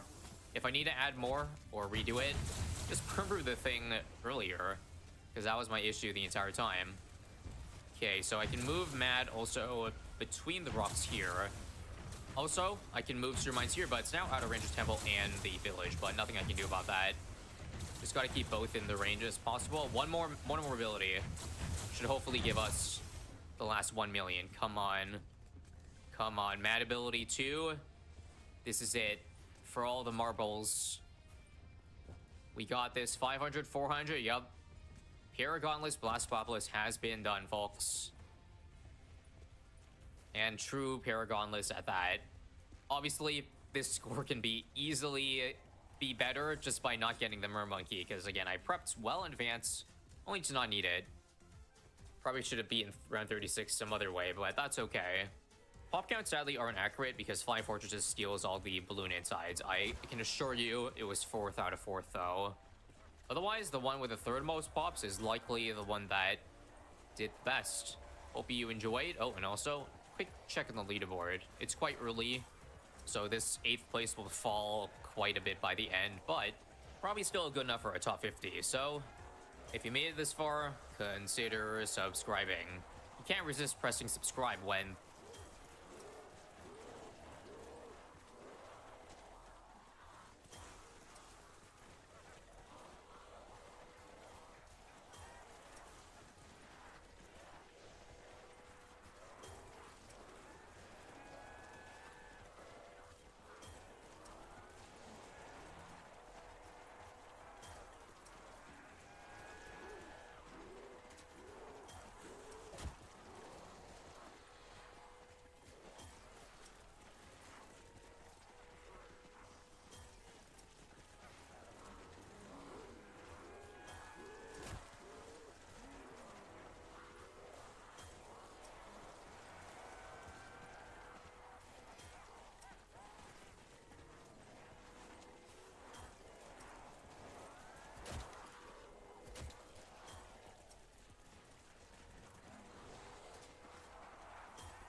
Well, looks like we've got some hilarious updates to go over in this video. Once again, hope you're familiar with the Deadpool Creator Cup tournament Kingsman 265 situation. Yesterday, I did a very brief recap at the beginning of my video, but now that we're on to the third video of the topic, I won't be doing a recap in this one at all. There's just too much stuff at this point, so if you're not familiar with this, consider watching the prior two videos. I will link them in the description for you. As CC and even Ashland FPS have begun deleting tweets, they don't want people to see those tweets.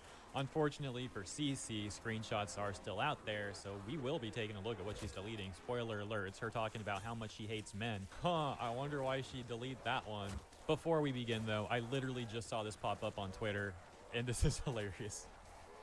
So quick side note to laugh at this. It says, insane community note, and we had Zaza Stack here saying, no, we won a game once I stayed on Widow actually. Readers added context, and as you can see, the context reads, they lost 7 out of 8. Come on, Zaza, what are you doing? What are you doing? Acting like when you stayed on Widow, everything worked out, like trying to rewrite history here, as if no one would call this out. What a joke. Response saying, this one's even funnier. She said, I haven't lied once, bro. Readers added context. She has lied several times. What is she doing? I just said that, but like, again, I haven't lied once, bro. The lies continue as her nose grows. She got 1,500 likes on that tweet saying that she hasn't lied once. And responses memeing on her like this one, getting 31,000 likes. Once again, completely ratioing her. It's like community note, truth, lie. Bro, I was playing Rivals last night and people in random lobbies were mocking Zaza Stack and CC and all of them. Like literally in random lobbies, people are saying like, I'm just here for the vibes. And then like when people are doing bad, they're like, I got Zaza on my team. It's hilarious. So we have some updates on CC. Previously, we had mentioned that she had lost her sponsorship with Infinity Mice, but another company has come out separating from her, that being Solaris. We can see this tweet from Hume that reads, I've been informed of everything that happened, and as of today, I've made the decision that CC has been removed from Solaris GG and its creator program. I want to clarify, Solaris and its staff / other creators had zero involvement in Basim ZB's tournament. That is the tournament host of the Deadpool Creator Cup / all of CC's social media posts and messages. The actions done and the insults said towards Kingsman by the group of streamers is not something I'm happy about or what Solaris stands for. On top of CC losing another sponsor, we've got some detective work here from the one and only Madam Savvy, who's calling CC out directly for CC deleting tweets and pointing out how CC mentioned that she was going to take time off from the internet to reflect on all that nonsense she put out in her failed damage control post. It turns out, apparently she's not taking time off from the internet, she's still online, and she's trying to hide stuff, she's trying to delete stuff. And what is that deleted tweet that Madam Savvy exposed? Well, it's CC talking about how she hates men. This tweet said, all men are liars. She said, that's what I'm saying. Someone else says, you're just a hater, and then she says, I do hate men, yeah. It's really interesting how that tweet was up on her account for years. But then this whole Kingsman thing happens. She starts losing sponsors. She has the idea now to delete that tweet. Do you think she's actually like changed her opinion? Or do you think she's a bit worried about that being there and people seeing it? Well, there's something called the Streisand effect, so people are still seeing it, but, you know, a little late for that. Then there's Basim. This is the host of the Deadpool Creator Cup tournament, and someone that many people have said was getting off a bit too easy in this whole situation, as most people were focused on CC and Zaza, etc., etc. And I will admit, I probably should have covered more of the Basim stuff myself in the last 2 videos I made on this topic, so let's talk about this a bit now. Update from Dexerto saying streamer Basim has admitted that he was wrong to remove Kingsman from his $40,000 Marvel Rivals event, saying that he made a decision based off of haste and misinformation and that there's no excuse. He deserves what comes out of this 100%. For context, here's some of the initial stuff that Basim was saying when he decided to kick Kingsman from the tournament. I'll explain from my perspective as a tournament host what I'm doing and why I'm doing it. Listen to me. Nobody better get hate. All right? No person better get hate. All right? If there's anything about the tournament, if there's anything regarding any sort of decisions, if there's anything regarding anything, put it on me. All right? This is on me. All right? It's my decision. This is my tournament. Kingsman was kicked out of the tournament. Not by anybody else. Not by any prod member. Not by anybody else. All right? The reason for that is because he violated the rules that are completely written perfectly in the Discord. And there's a zero tolerance policy. Now listen, nobody better give any hate to Kingsman. Nobody better give hate to any single person that's on that team. It is not on any single player. All right, this is on me for the decisions I make. This is not influenced by anybody. This is not influenced by NetEase. This is not influenced by anybody. This is not influenced by any creator. This is my decision based off of what I saw. Okay, this is based off my decision of what I saw off the clips and the VODs and what I've seen from different perspectives. Because there's a level of respect that you need to have amongst your teammates and amongst staff and amongst all these kind of people. You know, you got to have respect in that. Why didn't he get a warning? This is a zero tolerance tournament. The one warning are the rules. Notice how Basim says that this wasn't influenced by anything else or no one else. It was his decision. Well, Kingsman himself had some skepticism towards that, as he says in this clip. All I'm going to say is one of my viewers showed me that 20 minutes before I got kicked, CC said she had to go do something real quick. And that's it. And yes, although Basim is the one who made the final decision, CC is the one who signed off on it. She literally said it in her own stream right here. Where he's just like demoralizing my whole team, bro. Like, the point where no one even wanted to play with him. That's kind of what it felt like, bro. Like, when Basim asked me, he was like, do you think this is alright? Like, is this true? I'm gonna do this? Like, you can greenlight it. And I'm being honest, guys, I greenlit it because my team didn't, like, I had 3 people on my team that just did. If Basim really came to you, why don't you tell me something about it? Because every time I make a suggestion, your only response to me is to tell me to shut the fuck up. Then of course we're not going to have a positive team experience. And all of a sudden, 20 minutes later, I'm kicked from the tournament, no warning, nothing. Yeah, hold on a second. On top of that, Basim was literally like, oh, I wasn't influenced by anyone. And then we have on record CC talking about how she met with him and he was asking her to sign off on it. Are you kidding me? This is not influenced by anybody. This is not influenced by NetEase. This is not influenced by anybody. This is not influenced by any creator. This is my decision based off of what I saw. Okay, this is based off of my decision of what I saw. When Bossum asked me, he was like, do you think this is alright? Like, is this true? I'm gonna do this. Like, you can greenlight it. And I'm being honest, guys, I greenlit it. All right, yeah, that's definitely a bad look. Going back to the responses to Dexerto talking about Bossum admitting that he was in the wrong, or I keep saying this, is it Bossum or Basim? My bad. I think I'm saying it wrong half the time. But anyways, responses, we can see duality here. For example, this one from Glitchy saying, good on Bossum ZB for owning the mistake. Accountability is key. However, other people say, for example, I simped for sub mid e-girls, didn't get any redacted, and now nobody else is simping for them, so I'm backtracking. And Buddy was so arrogant and confident when he kicked Kingsman. Screw this guy too. Previously, Bossum had also issued a apology on his stream. You take a look at that one right here as clipped by Yeet. The people, when they come in here, when they hate, they're justified in what they're saying. They're absolutely right. You're absolutely right. 100%. No question about it. Like, there's no beating around the bush. I don't know why it's like difficult to admit when you're wrong and when you fuck up. I made a decision based off of haste and based off of misinformation, but everybody in the team knew what was going on. Everybody in this team knew what was going on, and the fact that nobody told me it was, that's whatever. It doesn't matter. It doesn't matter. Whatever. Once again, we have some duality in the responses. For example, Emerald Apple saying he's just another one of those believe all women delusional acolytes, and Ivan saying good for him for actually taking responsibility. I get not wanting to get involved in drama, but if you're running a tournament, you have to do one of two things. One, you boot the whole team out, say no drama. Two, you talk to both parties and actually investigate the issue before making a decision. And then that other one saying, nah, man, all these people apologizing are only apologizing because of the backlash. This all could have been handled so much better if they truly cared to begin with. And then when Kingsman created his Twitter account and dropped the CC files, as he called them, that Google Doc that we talked about yesterday, well, now Bossum is retweeting Kingsman. So one day he's kicking Kingsman and siding against him. The next day he's on Kingsman's side and retweeting him. Interesting. And so Luciasa never apologized. She doubled down. CC and Zaza both tried to play victim in their apologies, so that was pathetic and everyone saw right through it. That's to say that the bar is really low, but at least Bossum's apology seems better than theirs. Again, super low bar though. The real question is, like, is this guy genuine? Is he genuinely sorry for how he handled all this stuff and how he treated Kingsman? Or is he only acting like this now because the public opinion is so clearly on Kingsman's side? Now we've got something funny. So there is a YouTube video from this YouTuber Nixar who is an Eternity Black Widow, and he's reacting to Zaza's 050 game. And some of this commentary is hilarious. I'm not going to play that much of the video. Consider watching that video. I'll link in the description for you. You know, if you want to see the full thing, but like, this is some hilarious stuff. And then you come here, you stare at the Hulk, and you don't shoot him. You can get him out of his Hulk form right now and turn him to Baby Bruce. Why don't you shoot him? Like, what are you doing? Like, are you trying to conserve accuracy? I don't understand. You just need to be hitting your shots, man. Like, you wouldn't go 0-5-0 if you weren't whiffing all your shots and like chasing the dive. I don't know why you're intent on chasing the dive.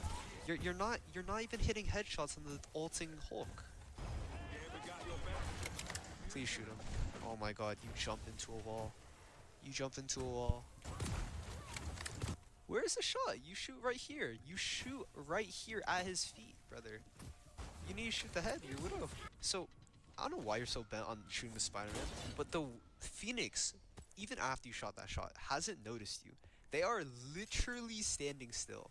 Like, the Phoenix is literally standing still, and the Spider-Man is swinging away at Mach 3, bro. And you just miss. What are you doing? What are you doing? Why did you zone out? How do you lose a Hulk? A Hulk is right here, right? He's in front of your face. I don't know if you looked at chat. Maybe you looked at chat. But you're turning the wrong direction. You lost the Hulk who is in front of you. So yeah, that's just like a minute from the full video, which is 25 minutes long. I will link the full video in the description for you. Pretty funny commentary from Bro. And that is the update, guys. Hope you enjoyed the video. Let me know what you think about these updates and have a lovely weekend. I'll see you next time.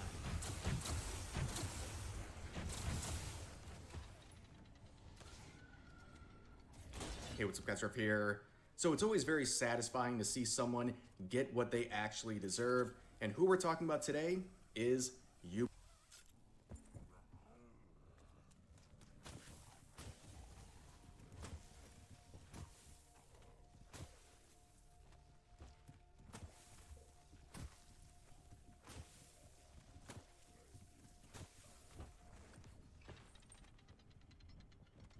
I've wet the bed too many times as an adult. Now, yes, I was sleeping quite drunk, but it did happen. Today is all about confessing, because we have the most diabolical confessions that I could find. Not on Discord this time. No, today we found them on Reddit. Now, I tried to sift through and find some of the ones that even shocked me a little bit. And, you know, I've been a little more desensitized to these sort of things, so these should be pretty good for you guys. Now, obviously, keep in mind, everything here can be fake, but we're just gonna have fun reading them anyways. And let's just pretend everything's real for a second, okay? Because it's probably still gonna be funny. But I've made plenty of these in the past, so I'm not gonna talk too much about it. You know what we're getting into, and we're just gonna get right into it. But before I do that, I just wanna say, hey guys, how's it going? I am so happy to see you again. And if you're new here, also, don't forget to join the Discord server. Link is in the description down below. And follow me on Twitch. Anyways, let's get into it. Okay, this first confession is already... Yo, we're starting off strong. I came during a massage yesterday and farted. I can never go back. I've never had a massage before, but I got a gift card over the holidays, so I decided to use it and booked an appointment. See, yeah, dude, your first massage and like... I get cum it. No, I don't. I don't get that, sorry. That's not what I meant. The comment you can hide. You can hide that, right? The farting? Coming and farting? Like a like some kind of animal? Yeah. Maybe you should add a couple practice rounds first. The masseuse was an incredibly attractive and fit woman. I tried to relax and enjoy it, but once she started rubbing my thighs without thinking about it, I got incredibly hard. Oh man, she did the thigh method. Then she started rubbing my lower back and it felt incredible. It was really awkward because I was trying to ignore how hard I was. Suddenly it felt even better and my started throbbing and immediately I started No, that's not real. You gotta be like touch starved, because that's crazy. I've gotten some good massages in my days and I don't know if I've ever even come close or come far. So hard that I accidentally let out a fart while coming. It was the most awkward and embarrassing moment of my life, and I wanted to die. I apologized quietly, legitimately trying not to cry from embarrassment. She said, dude, imagine coming, farting, and then crying? That's the unholy trifecta. That's crazy. Also, yeah, my voice might sound a little weird. I've been sick over the holidays, so. She said it was okay and just to clean up with the towel and to grab another one and she'd be back in a few minutes. I did, and she finished the last 15 minutes or so of the massage while both of us never said a word. I'm never getting a massage again. Somebody commented here, but like, dude, you let her finish the massage? I don't know how you can come, fart, and then almost cry and be like, yeah, but we still got 15 minutes left though. You put yourself at another cum fart risk. Imagine doing it again. Imagine the last 15 minutes and you do it again. I think she gets to like sue you or something after that. That's crazy. He got a gift card. He's not gonna let that gift go to waste. I totally understand. Just remember, when you get a massage, keep all coming and farting inside the vehicle at all times. Oh, okay, this one's also horrifying. This one almost seems more embarrassing. I showed my family how to pleasure myself as a kid, and it's still haunting me at 30. Yeah, you're haunting me with that story. So when I was around 10 or 11, I stumbled onto something that felt incredible. Innocently, of course. It was during a big family gathering, Thanksgiving or maybe a birthday. Oh, it was so long ago that she doesn't even remember the event. She just remembers doing it. I can't quite recall. The house was buzzing with relatives, aunts gossiping, uncles arguing about football, cousins running around, and me, this curious little kid just wandering near the dining room table. That's when it happened. I brushed up against the corner of the table in just the right way, and holy fuck, this jolt of pure secret bliss.